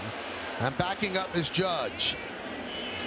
Rosario saved a double, but couldn't get off a good throw to second to get the force on Trout. Yeah, this ball was hit hard, and by stabbing it and keeping it in the infield, you're right, Michael. A double and possibly a run with Mike Trout's speed, but he definitely had him with a good throw. This ball was over 105 miles an hour off the bat, so not a lot of time for Rosario, but a great stab, just an errant throw.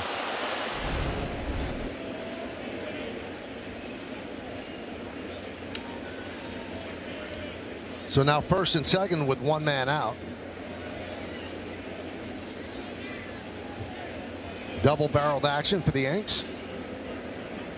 This is where we were just talking about Soler. I mean, this is Grissom in an opportunity where, don't get me wrong, he's 3 for 10 on the on the year, but Soler is a presence in the lineup, and he'd be up right now.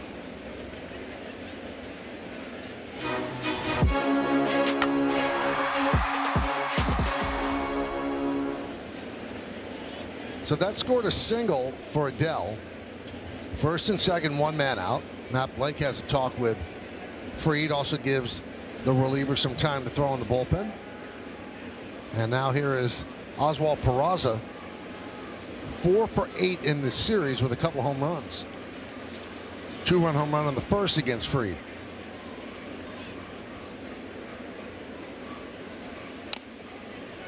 Oh and 1.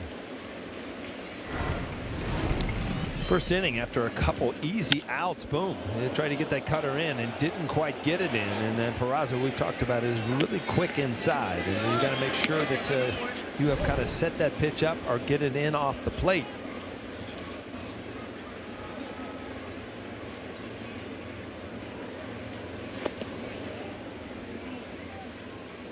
One and 1.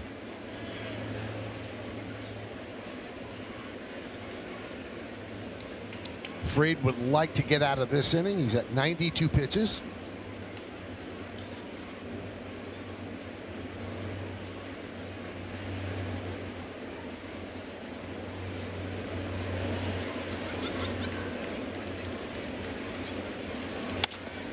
Line right field. That's a base hit. That's going to tie the score and maybe more. Trout scores, and they're holding Adele at third. It's an RBI double for Peraza, and the game is tied at 3.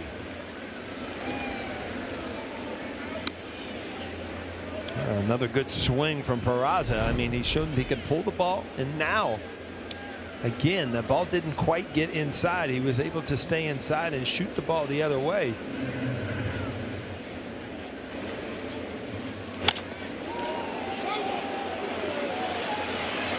And this double is the one that knocks out Fried.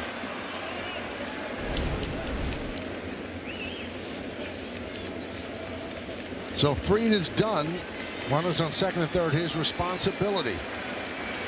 Yanks go to the bullpen. Come on. To face Grissom. Yankees bring the infield in. Inside. So Fried obviously cannot get a win. Game is tied, but those runners on base, they're his responsibility.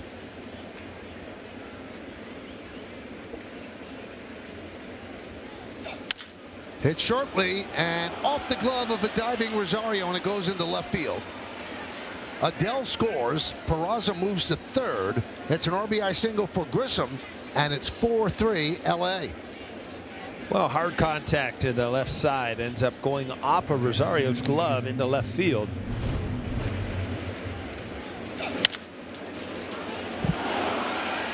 Would have been a good play if he made it, but wasn't able to glove it again. In a day game, you kind of pick up the ball a little bit late because of the sun, the glare. We thought playing infield was much different on a day game. Yankees back up for the double play. Runners on first and third.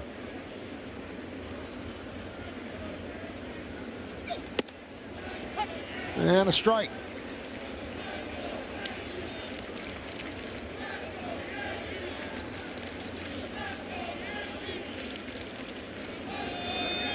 Other than the 7-1 middle game, it's been a seesaw battle between the Yankees and the Angels, back and forth.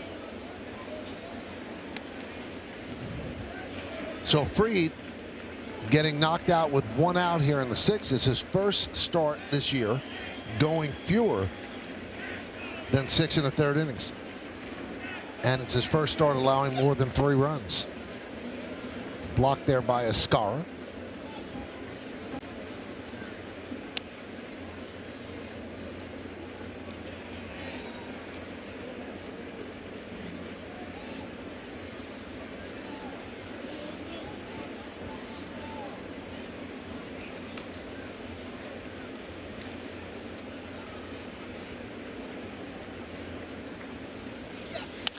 Line foul.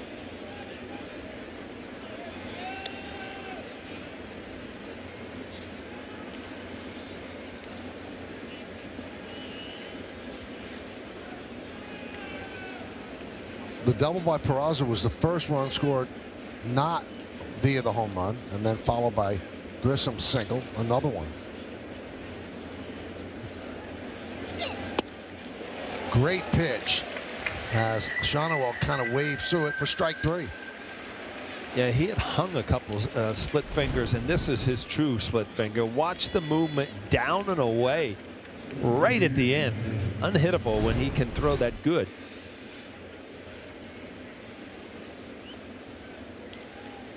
Here's Travis d'Arnaud. He's 0 for 2 today. Ground ball to second, pop up to first.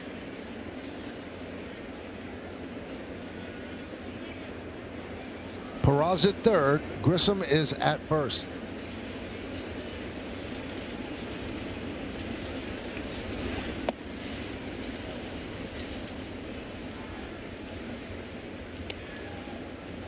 Anytime you can come out of the bullpen, and you gave up the 1 run, but if you can shut this down here, you're saving a run. Give that offense a chance to get right back up there, try to tie this thing and take the lead.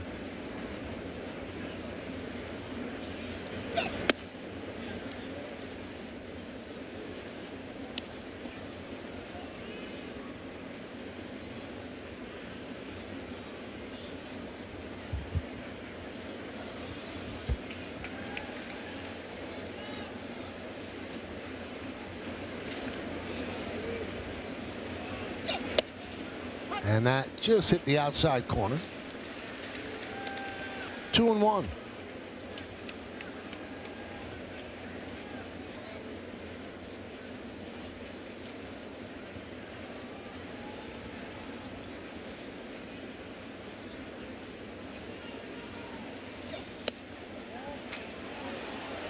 Ball 3.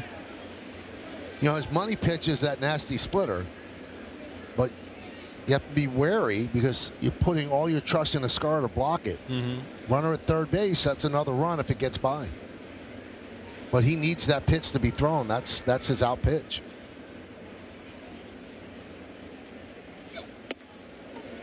And he walks the bases loaded now.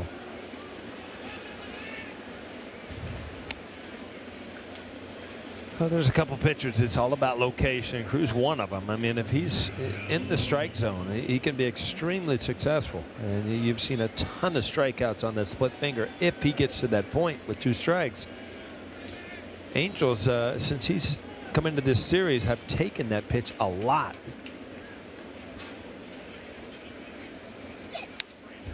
Low fouls it back.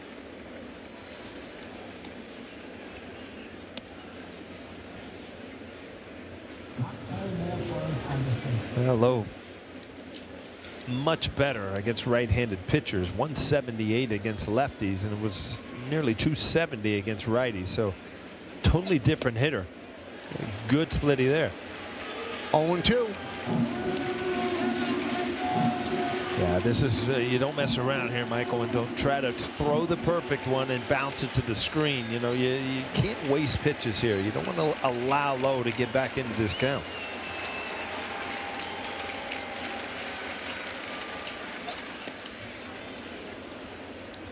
Good concentration there by Cruz as Peraza looked like he was taking off for home plate, and Cruz did not flinch.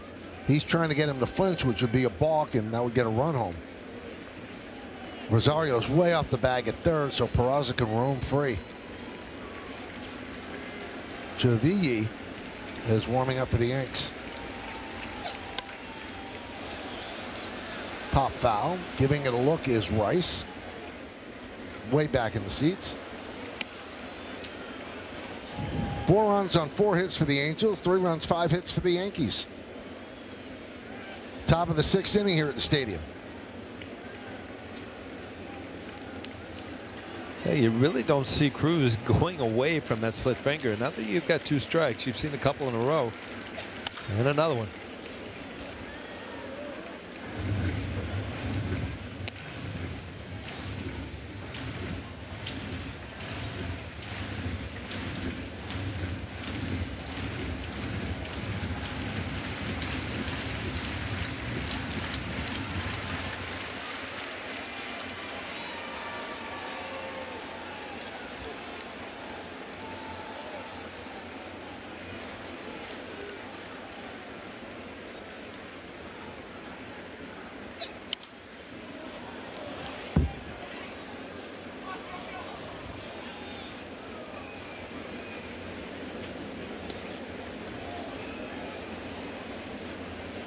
One and two.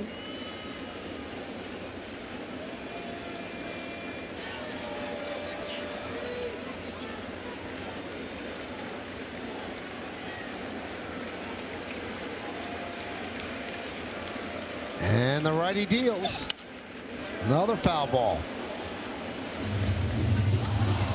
Well, that should get him off the split finger. He did show him a fastball there after 5 just split finger after split finger.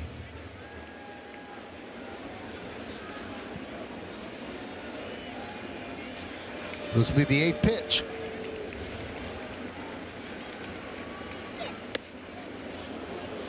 Two and two.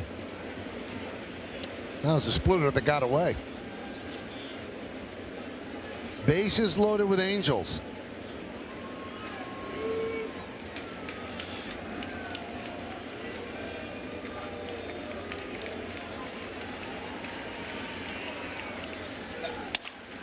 Broken bat looper into center field. It's going to drunk in for a base hit. 2 runs will score. Josh Lowe fights it off and gets it into center field. A big hit for the Angels, and it is now 6-3 LA. Wow, this is just bad luck if you're Cruz. I mean, you made the pitch, you broke a bat in half, and it just out of nowheresville. The split finger is diving down right off the end of the bat.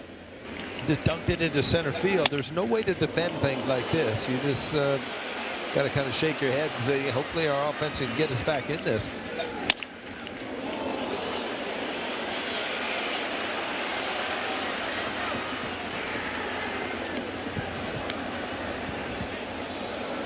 And Adam Frazier will come up and pinch hit for Teodosio.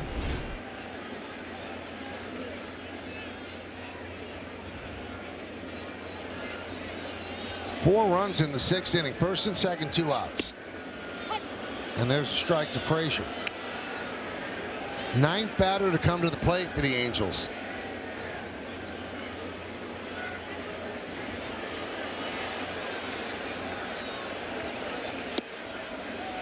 Oh, 2.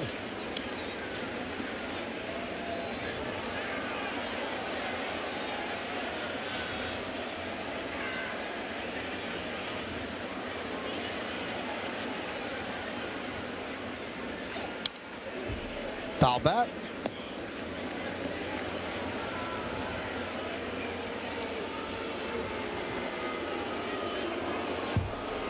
Frazier has an on-base percentage of .464 in the early going, hitting .318.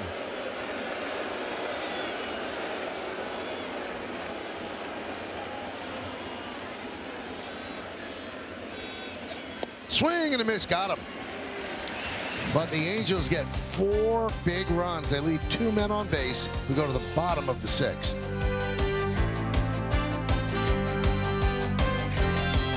Montefiore Einstein scoreboard 6-3 Angels, and Ben Rice hits one deep to right center.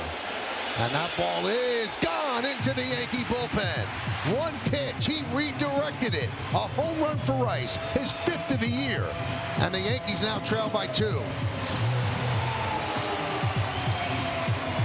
Well, if you like offense, you're going to like this series, huh, Michael? You're right. It's like rock'em sock'em roadblocks. It's back and forth. And Ben Rice, off his bat, you had a question. Did he get enough? Well, when he hits in the bullpen, yeah, he got enough.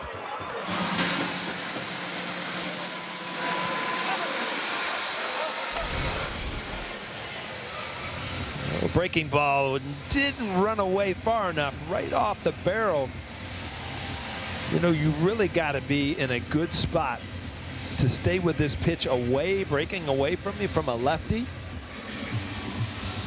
Yankees like to see Rice do damage against lefties. So his 5th home run of the year, that knocks out Aldegari, and the Angels go to the bullpen.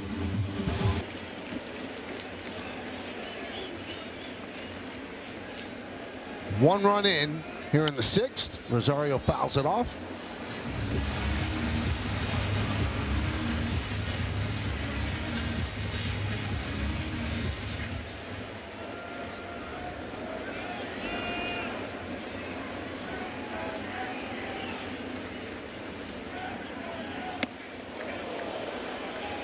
So with the righty on the mound, Boone staying with Rosario. Got a couple of lefties on the bench he could go to, McMahon and Wells. But he trusts Rosario even against righties.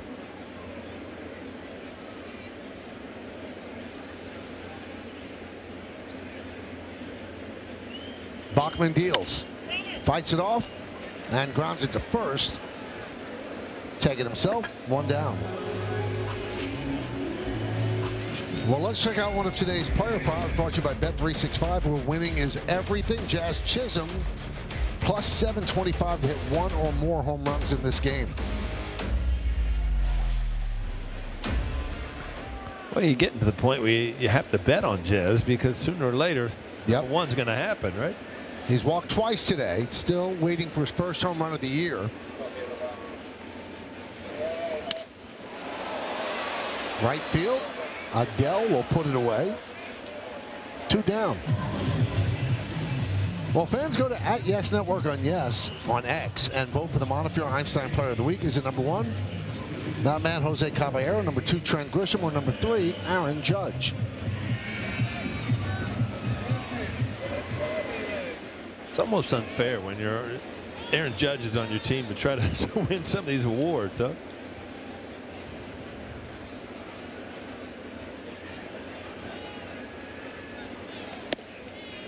Caballero swings and misses. Now the Rice home run against Aldegari, first left-on-left extra base hit for the Yankees this season. Last year, the team's lefties had the 3rd highest slug against left-handed pitching, behind the Dodgers and the Phillies. And that is punched up the middle, of base hit for Caballero's 2nd hit of the afternoon. Well, when Caballero gets on base, the first thing you think about, well, you got an opportunity to get to second by the stolen base. He's already got one today on the back end. Lined up the middle. We got seven stolen bases now on the year. That ball spin and just no bite to it. Just kind of spins out over the middle of the plate. And he goes. The throw to second is not in time. 8th stolen base for Caballero, and he's in scoring position for Escara. Yeah, it's so fun to have speed on your team because you have an opportunity for this. He gets a walking lead. He's off to the races. I just think, I mean, that's a good throw up the line. Just not in time. Pretty close. The pitch was a ball to Escara. Picked up his first hit of the season, a single in the 4th inning. So he's 1 for 13.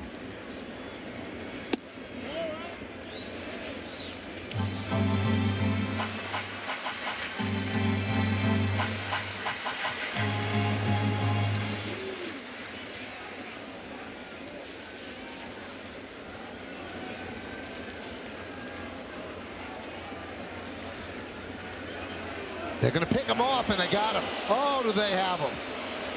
He was ranging too far off the bat, and Darno called the signal. Bachman turned around, and he was out by plenty. Yankees get a run back with the home run by Rice. We go to the 7th inning.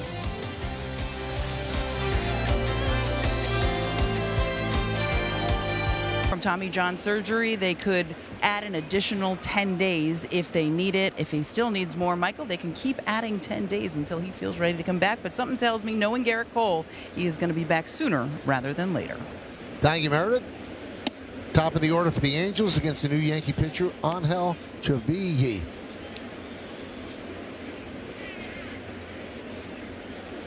Neto is 0 for 3, 2 for 14 in this series. 1-2.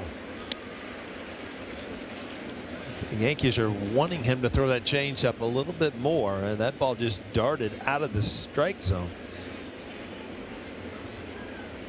Always been able to throw hard, Michael, but his fastball for some reason was getting hit. Now they're starting to mix that changeup in a lot more. And down goes Neto. Check out the Yankee bullpen budget brought to you by Citizens. Make sense of your money with Citizens. Well, Bednar's available. They've already used Cruz. Probably want to stay away from Hill, but he only threw 8 pitches last night. And Hendricks pitched a lot. I think he is not available today. So here's Trout against Chavilly. 23 years old, 3rd major league season, called up yesterday. 5 games at AAA with the Rail Riders. 8 1/3 innings, 2 hits, 2 walks, 9 strikeouts, no runs. Traded from the Rockies to the Yankees on January 28th for first baseman T.J. Rumfeld, who's actually doing well for the Rocks. This is one of those guys, I mean, that you look at, Michael, and like, how do you get hit? He had a 13 ERA in spring training. I mean, first ball he whistled in there at 99, and then he threw a good changeup.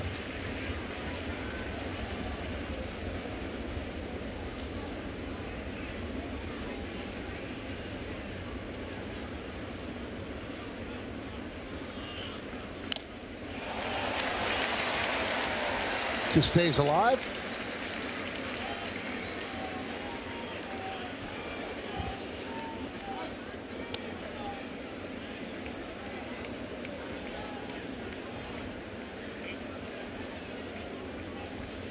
That's what he did with the Rockies, but the Yankees, we use this phrase a lot, and I apologize if we do. They look under the hood of those numbers, and some of the things that they saw, they feel that they could make him a better pitcher.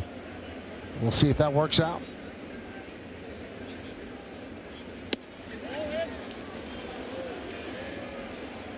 One and two.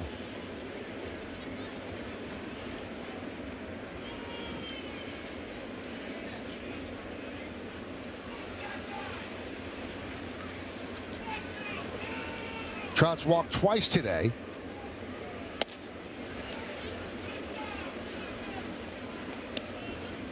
So now the count levels at 2-2. You're looking on paper, Michael. You got 99 fastball, 94 slider, and 89 change or 90. I mean, it's on paper you shouldn't give up hits. Except you just did. Another home run for Trout. Whoa! Did he crush that deep into the bleachers? It's his 5th home run of this series. He is putting on a show. Well, parents back in town in the ballpark, and you're right. I mean, this is something to watch. They haven't been cheap. You saw that change up by 3 or 4 times in the count, and sooner or later, you know, to a great hitter, you got to try something else. This was an absolute bomb. I don't know, Paul. That's got to be in the high 400s. I mean, that was way out there.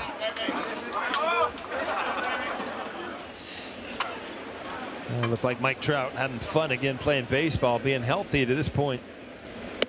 I mean, we're seeing vintage Trout in this 4-game set. And the interesting thing about Trout, even with all the injuries the last couple of years, when he played, right, he still has like a 900 OPS.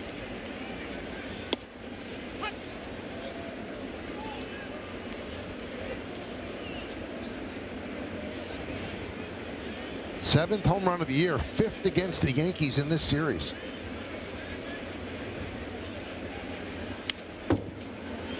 .446 feet, so I thought it was more. Well, that's wow. He knew it. Sound like it was more. Again, see to load that back foot before, separate a little bit more, and then get back to where he wants to be, just posting up against that front leg.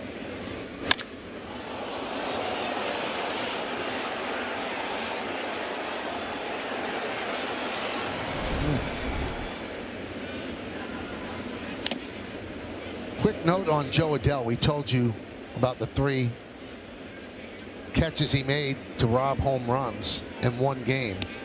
And we told you the Hall of Fame wanted his glove, and he did not want to give the glove, but he decided he gave it today because his backup glove is the glove he used in 2024, and he liked that one. So he's going to use that glove.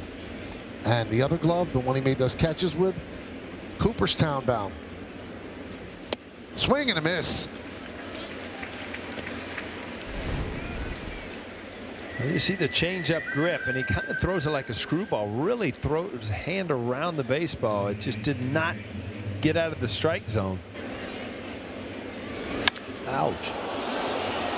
In this series, Paul, he does not get all that affected by off speed. No, and especially late in the count. You've noticed he hit a curveball late in the count for a home run. That change-up late in the count, and all that tells me is once he's seen the pitch a couple times in a count, that it helps you so much as a hitter.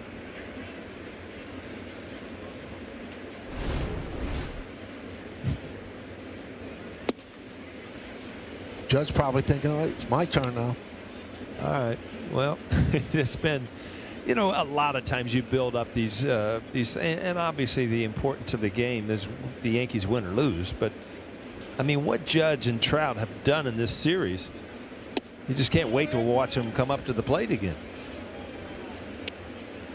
This series with Judge and Trout, for those boxing fans, it reminds me of that round Hearns and Hagler. Yeah. Just throwing bombs at each other.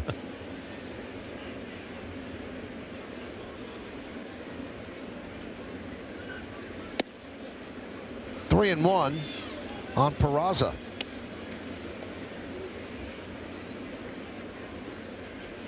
If it wasn't for Trout, Peraza would be the story of these 4 games. He has put on a show offensively. Today, a double and a home run.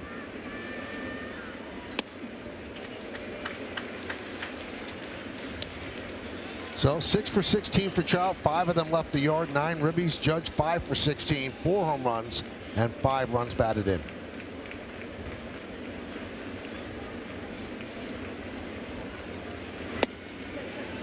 Strike 3, and Peraza is challenging. The batter is challenging the pitch. ABS powered by T-Mobile. Challenging. Why are you taking all your stuff off? Because he knew it was going to be a ball. Yeah, wow, that was way down. Anaheim has 1 challenge. So the Angels retain their 1 challenge. Yankees are out of challenges. ABS challenges.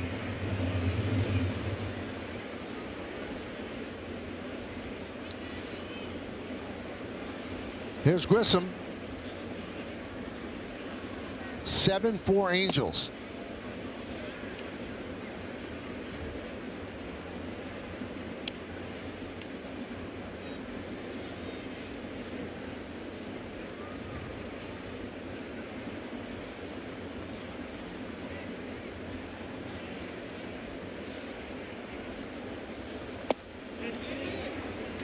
He goes around.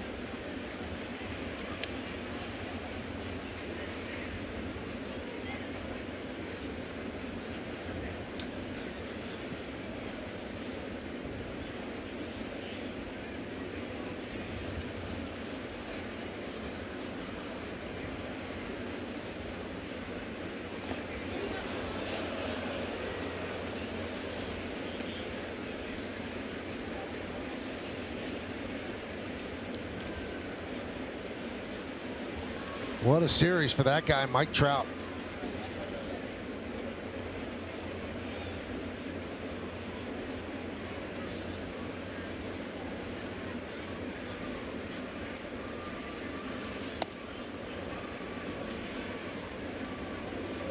A lot of family and friends. Born in Millville, New Jersey. Was the Millville Meteor? Is that what they called it? Mom and dad. How could they not enjoy what they're seeing of their son? In his 16th big league season. Runner goes. Throw to second. Safe. That was a pretty good throw.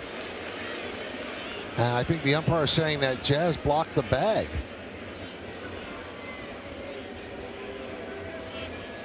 Well, you wonder if the throw took him into the base. No, it didn't. Yeah, but there's a place for him to go. I mean, that's a tough call. I mean, his hand was never interrupted by going forward. Well, watch the right hand. Yeah.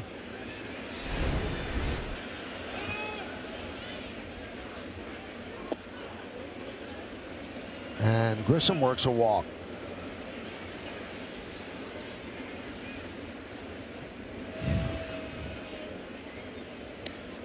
So after a strikeout of Neto, Chavihi running into some problems. And here comes Boone. With Shanoel due up, he's going to go to the left-hander. Yankees trying to keep it right where it is. They're down by 3 in the top of the 7th. Aimed at that Yankee. Here's Nolan Shanoel against Ryan Yarbrough. A strike. And that's challenged. ABS powered by T-Mobile. Thought it was outside. Let's see if he's right. He's right. So that's overturned. Anaheim has 1 challenge.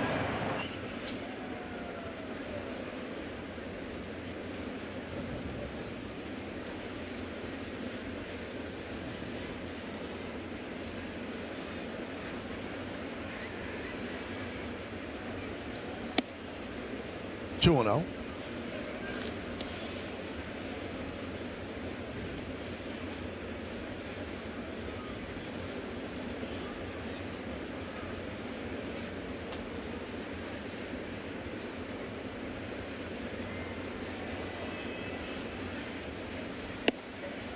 And a strike, 2-1.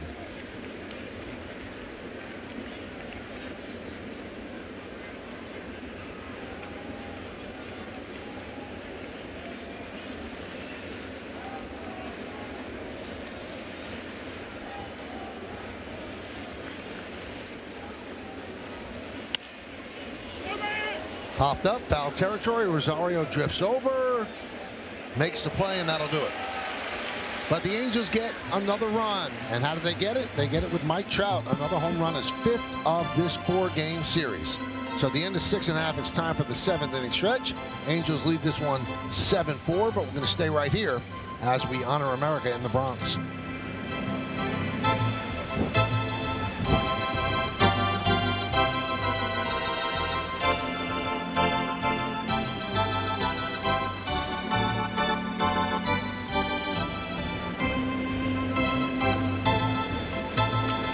Ladies and gentlemen, will you rise, remove your caps, and please direct your attention to the area behind home plate as the New York Yankees welcome an honored military guest. United States Navy Seaman First Class, Martin Charles Anise, who is 103 years old. From Morris Plains, New Jersey, he served in World War II. The Yankees say thank you, Martin, for your sacrifice and for your service to our nation.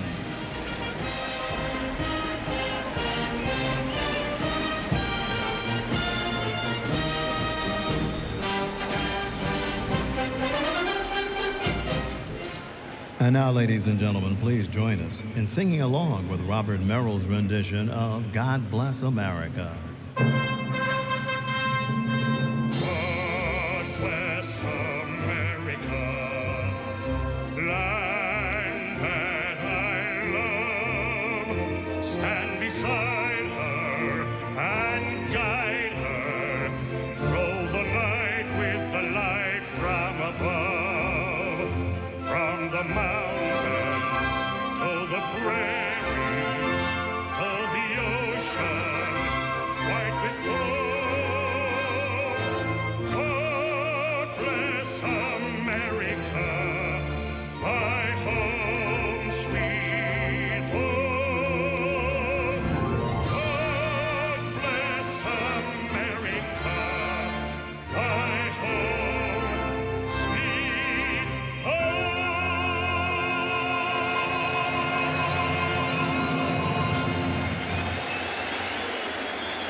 So Ascara will lead off as Bachman still in for the Angels.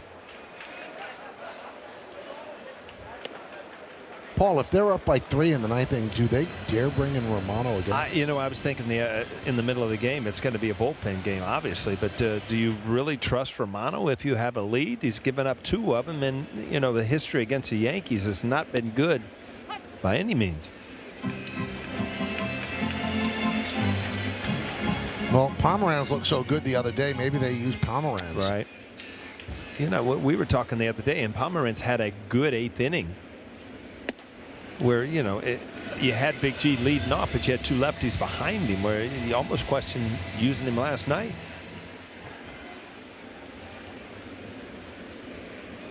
And Michael, this has really turned into a house of horrors for Jordan Romano. You look at the fact that he had retired 15 of 17 batters coming into this series, just 1 of the 9 he has faced here in the Bronx so far with both of those walk-offs.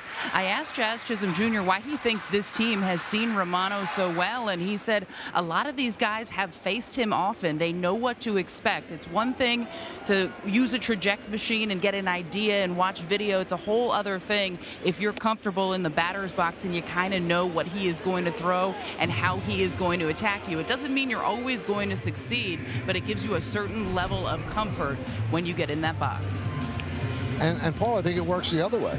If you can't hit a pitcher, it gets in the hitter's minds. If a pitcher can't get out hitters, it gets in the pitcher's mind more. Yeah, there's no doubt about it. I mean, there's certain guys that from some rhyme or reason you just hit well, and other guys that you can't figure out. And a strike.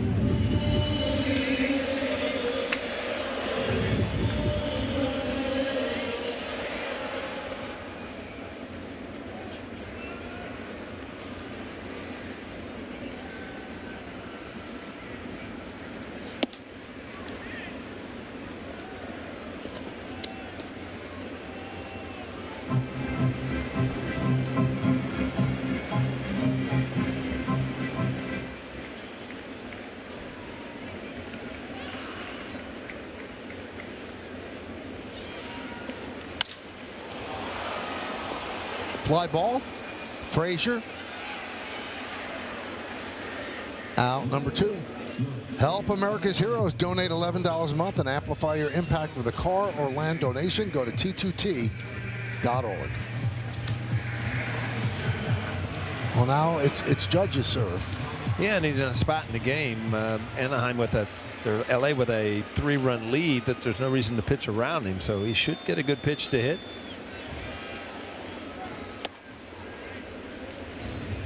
0-1.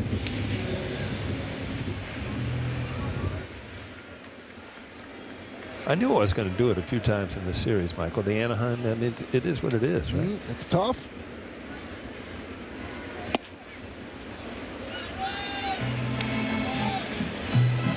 Oh, and 2 on Judge.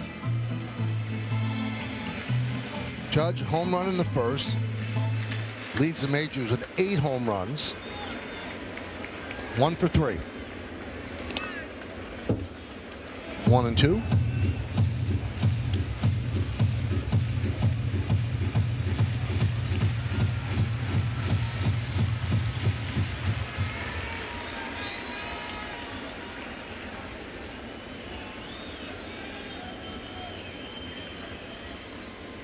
Swing and a miss. Judge down on strike, so Bachman gets the Yankees in order. We're going to go to the 8th. It is 7-4 Angels. The Angels lead the Yankees 7-4, 7-6-0, leading 4-7-0. Yarbrough came in to get the final out of the 7th. He remains in. And first up is Travis d'Arnaud. Fly ball into right center. Judge is there, 1 pitch, 1 out.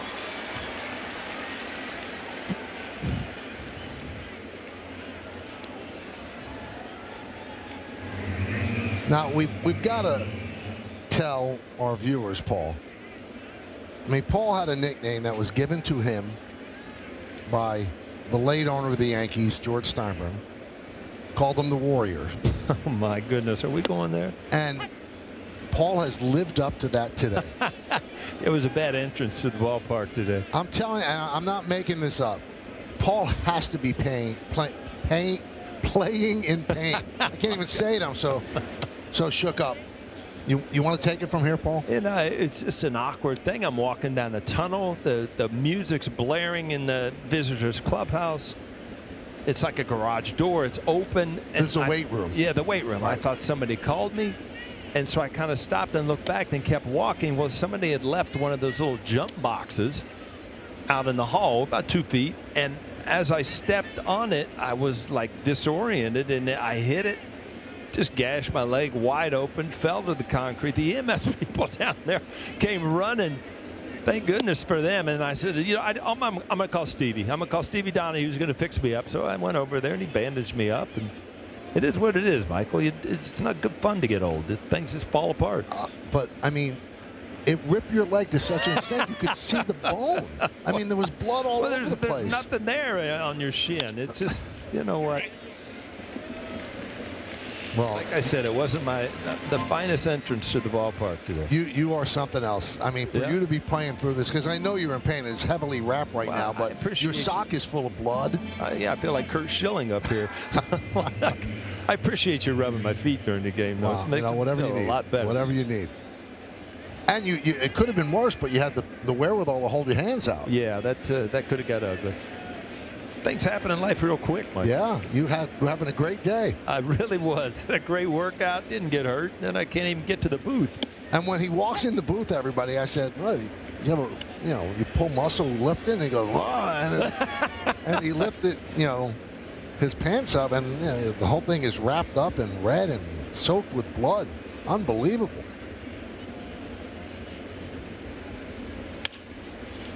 Frazier rips one down the right field line foul. I thought that you're gonna just tap out, and then I was gonna get a chance to do a Scully game by myself. Scully? Yeah.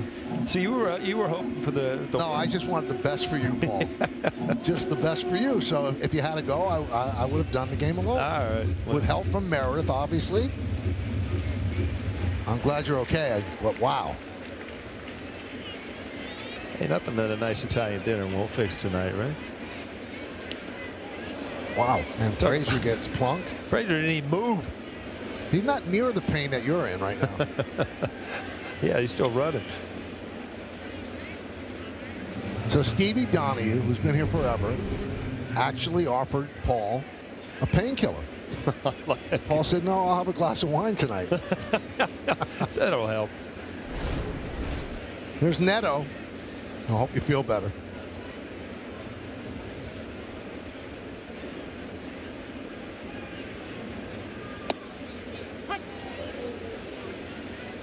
0-1. And Batter it's is challenged. challenged. ABS powered by T-Mobile. Let's take a look. Is it a strike? No, the Angels getting good at Pitches this. the ball. Los Angeles And these has are one missing by down a lot, Yeah, which is unusual for that's Will a Little. big difference there. If you just joined, the Yankees are out of challenges. They challenged a couple early, got them wrong.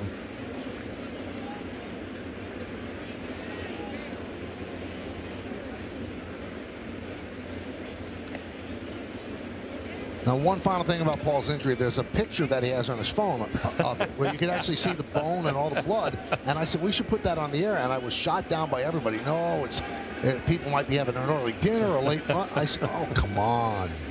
But they wouldn't show it. I have to live with that now. Line to left field, it's a base hit for Neto, which is not good because that's going to bring up that man Trout.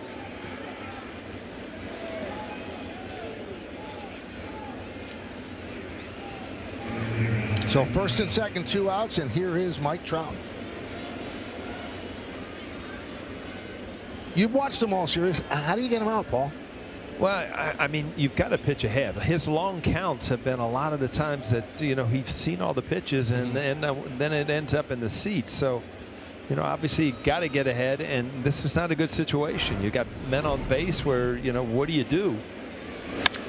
He's just shown that he can get to the ball inside and he can cover the off-speed stuff away. So really no hole right now when somebody's this high.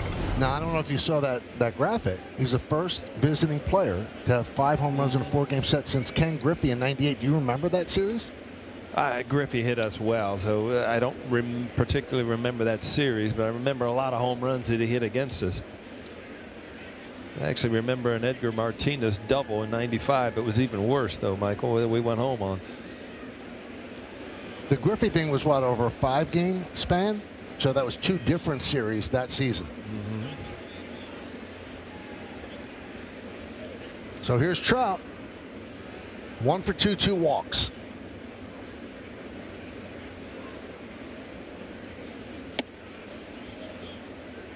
One and 0.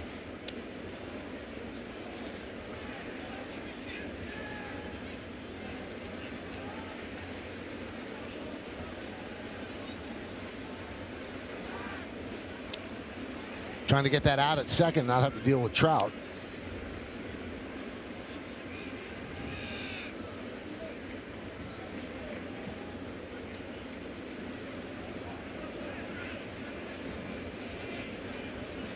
Angels have 28 runs in the series, 17 of them via the home run.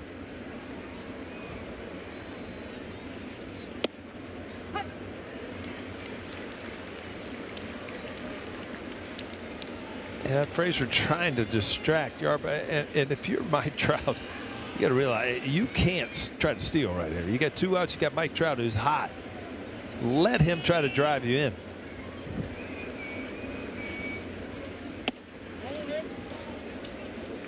You know, Adam Frazier is really dancing there at second.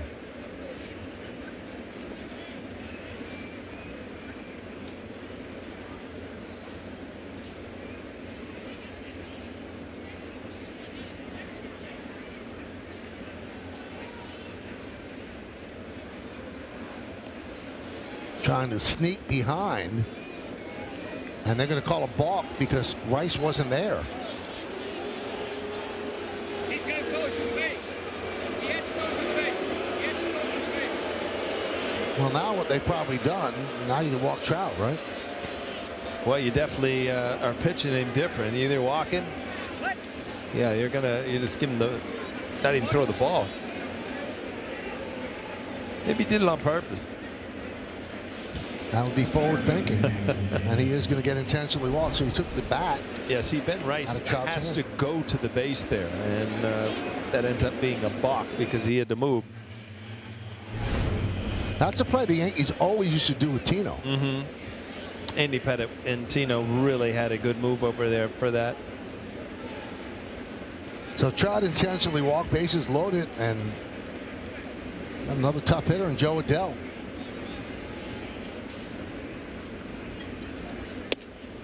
Strike.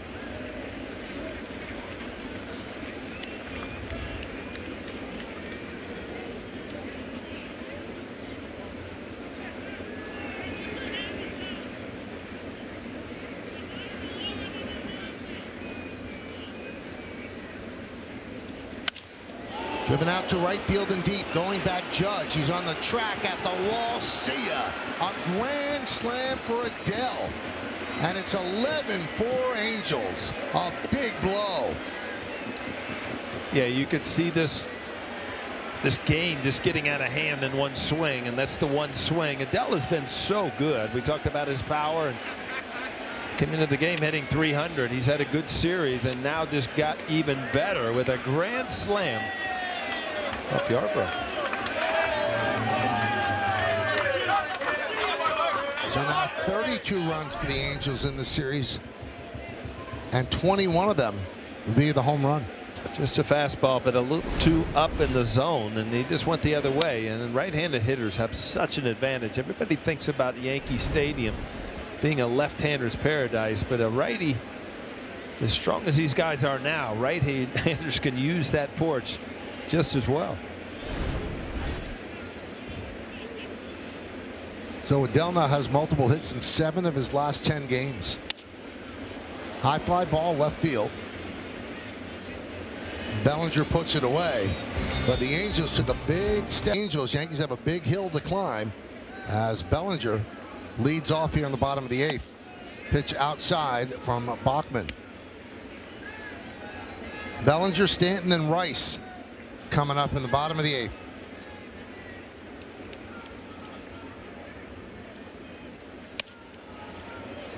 Shallow left center field. Neto makes the play. Pretty good play by Neto.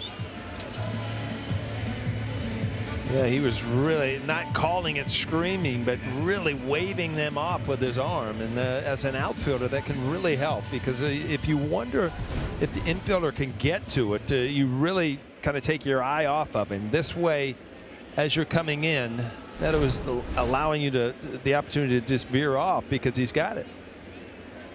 Here's Stanton. Stanton with a home run, a 2-run shot in the 3rd inning, gave the Yankees a 3-2 lead at the time. He's 1 for 3.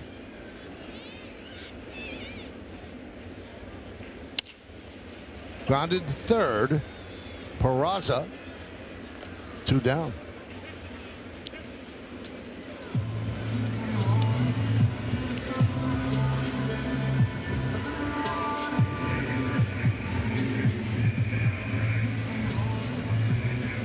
There's Ben Rice.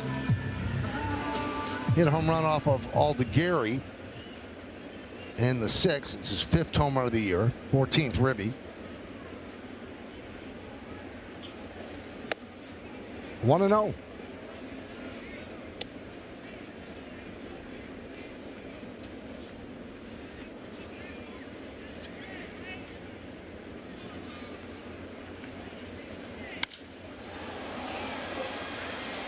Left field. Frazier runs it down. The Yankees go down quickly here in the 8th. We go to the 9th inning. That Tino and Andy always ran that play, and Rice was moving toward the bag, so he's just looking for a reason why that was a ball. Yeah, I got to agree with it, because it's not like he was standing still. He had started momentum towards the base before Yarbrough even, lifted his leg. So, I mean, you don't have to be anchored at first to receive the throw. You have to be moving toward the bag. It was part of a play. It was called play.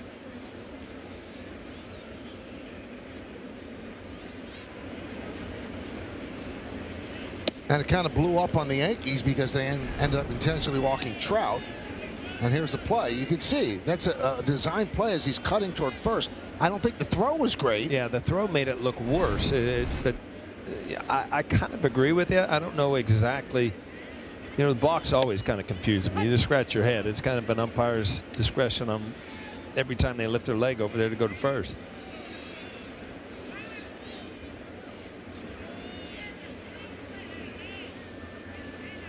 And sitting here between innings, Boone was not demonstrative at all. No. But you cannot argue a balk. And I think, he waited. He didn't do it in the middle of the inning. He wanted to get a read on why that was called a balk, and Will Little threw him out right away. Up the middle, Jazz Chisholm with a tough hop. And he throws out Grissom. Wow, seldom do you see a pitcher intentionally not catch a ball. You know, your natural reaction is to try to stab at it. And Yarbrough looked like he knew where his infielders were and just got out of the way. Didn't even try to field it. Here's Shonowell. We're in the 9th inning. 11-4 Angels. And a strike. An announced crowd of 38,424 on this beautiful Thursday afternoon. A little matinee baseball in the Bronx. 0-2 on Shonowell. Shonowell's 0 for 4. Ball kind of hit Jazz in the breadbasket. Fouled away.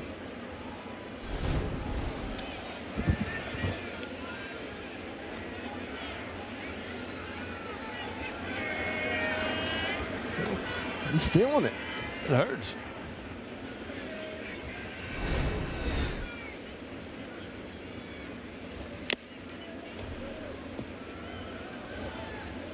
Still 0-2. Well, I'm sure in the postgame, Meredith will find out Boone's feelings on that balk.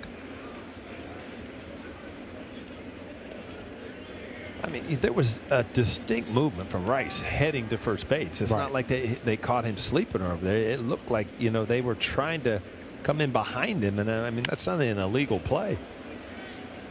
Fly ball center field. Grisham.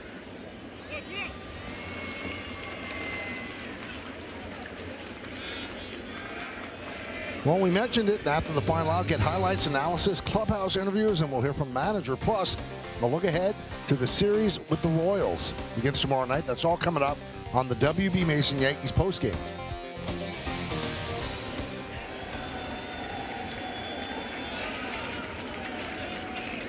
Here's Travis d'Arnaud. 0 for 3 with a walk.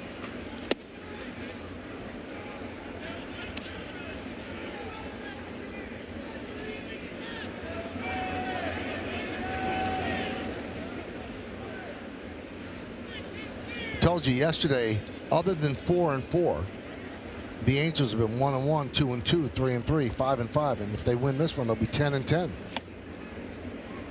Consistently 500.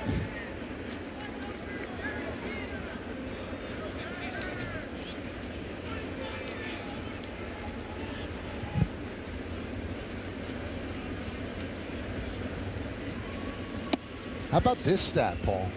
The Angels hit 13 home runs in the series. And if you think that sounds like a lot, that's the most the Yankees have ever allowed in a home series all time. Wow. 13 home runs. Yeah, well, one thing, it's a 4-game series, but still another thing, Mike Trout came on the bus. There's a base hit to left center as d'Arnaud picks up his first hit of the afternoon. And we always say this when we say all time. That goes back to 1903. That's a lot of baseball, a lot of home series. A lot of time.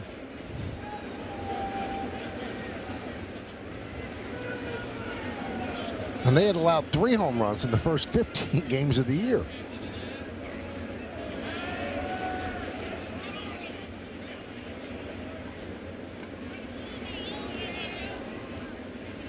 There's Josh Lowe against Yarbrough.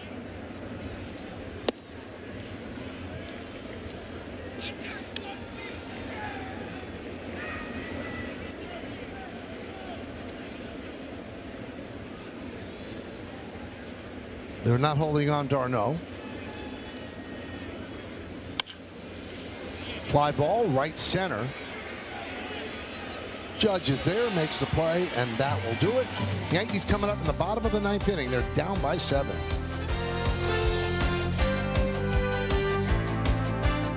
We'll try to get the final 3 outs of this one.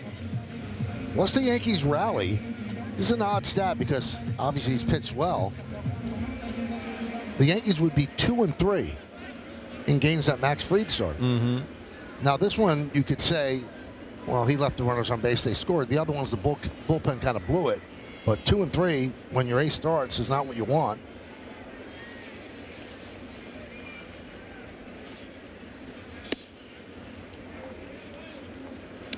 Well, you got the feeling that if you go through the game scores, I mean, in the 5th inning, you're in the game, you're down a run, you just had trust in the offense, and all of a sudden the 6th inning you give up a 4 spot, but then immediately hit a home run that kind of gets you back where, we still got a chance here, and then the huge grand slam in the 8th that kind of sealed this thing.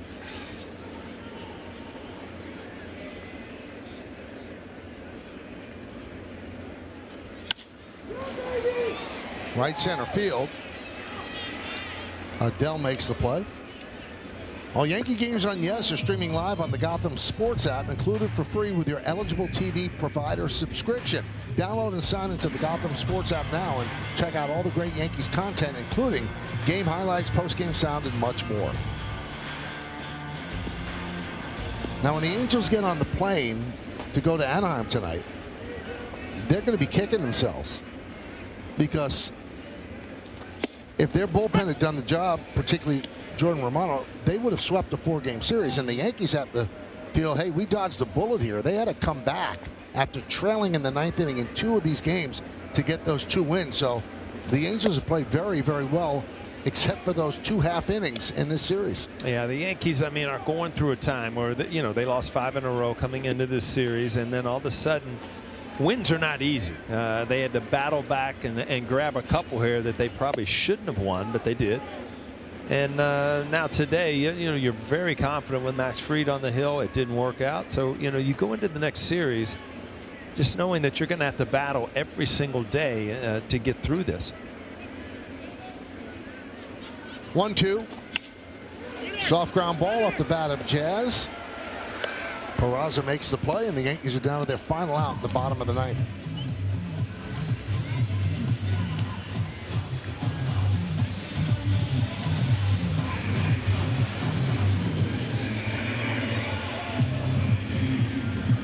And here's Jose Caballero, 2 for 3 today.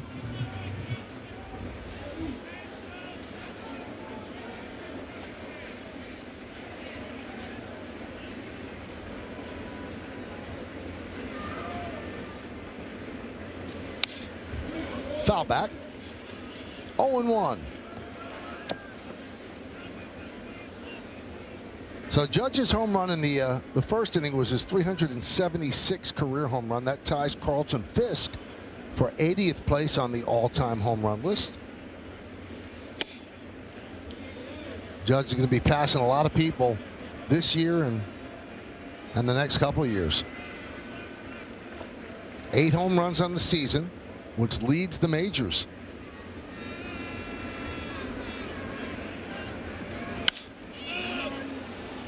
Fouled away.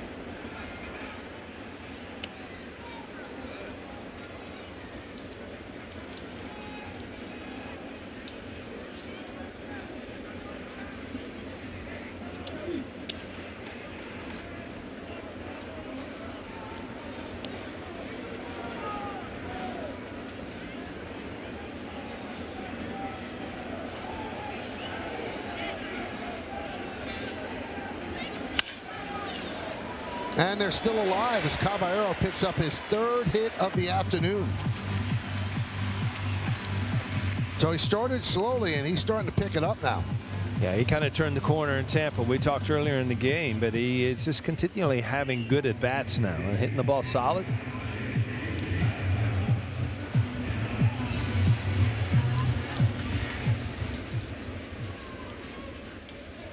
And here is J.C. Escar. He's 1 for 3. Single, couple of strikeouts. The single in the 4th was his first hit of the season.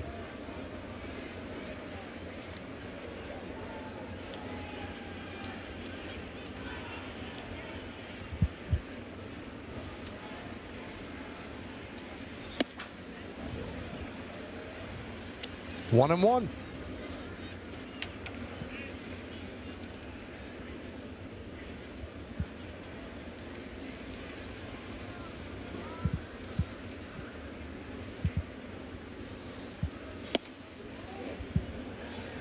Now 2-1 as the Yankees try to stage an unlikely rally. The catcher is challenging the pitch.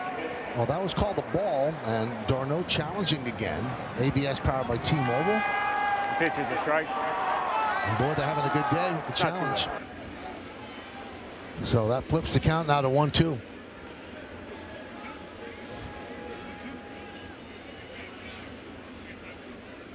Angels still have a challenge remaining. The Yankees are out of challenges. I think that challenge is going to dictate who wins or loses this game. What do you think? I think it's a rub-it-in challenge. Yeah, really. I was just scratching my head myself. Really, it's 11-4. Check swing, slow roller. Shonowell will flip to Silseth. And is that going to do it, or is that off his foot because no one else is moving?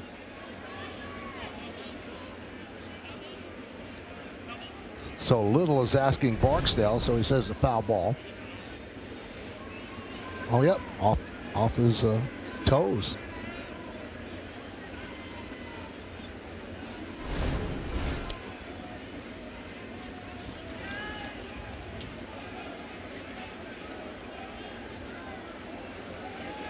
Cam Schlittler goes tomorrow night against Michael Wacha. Walk off to a good start this year, too. 2-0, 0.43.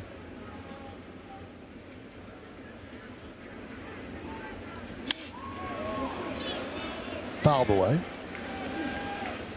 Kansas City right now is leading Detroit 8-6, and they say the game is in a delay, but Kansas City was trailing most of the game. They've lost 3 in a row and 6 of 8.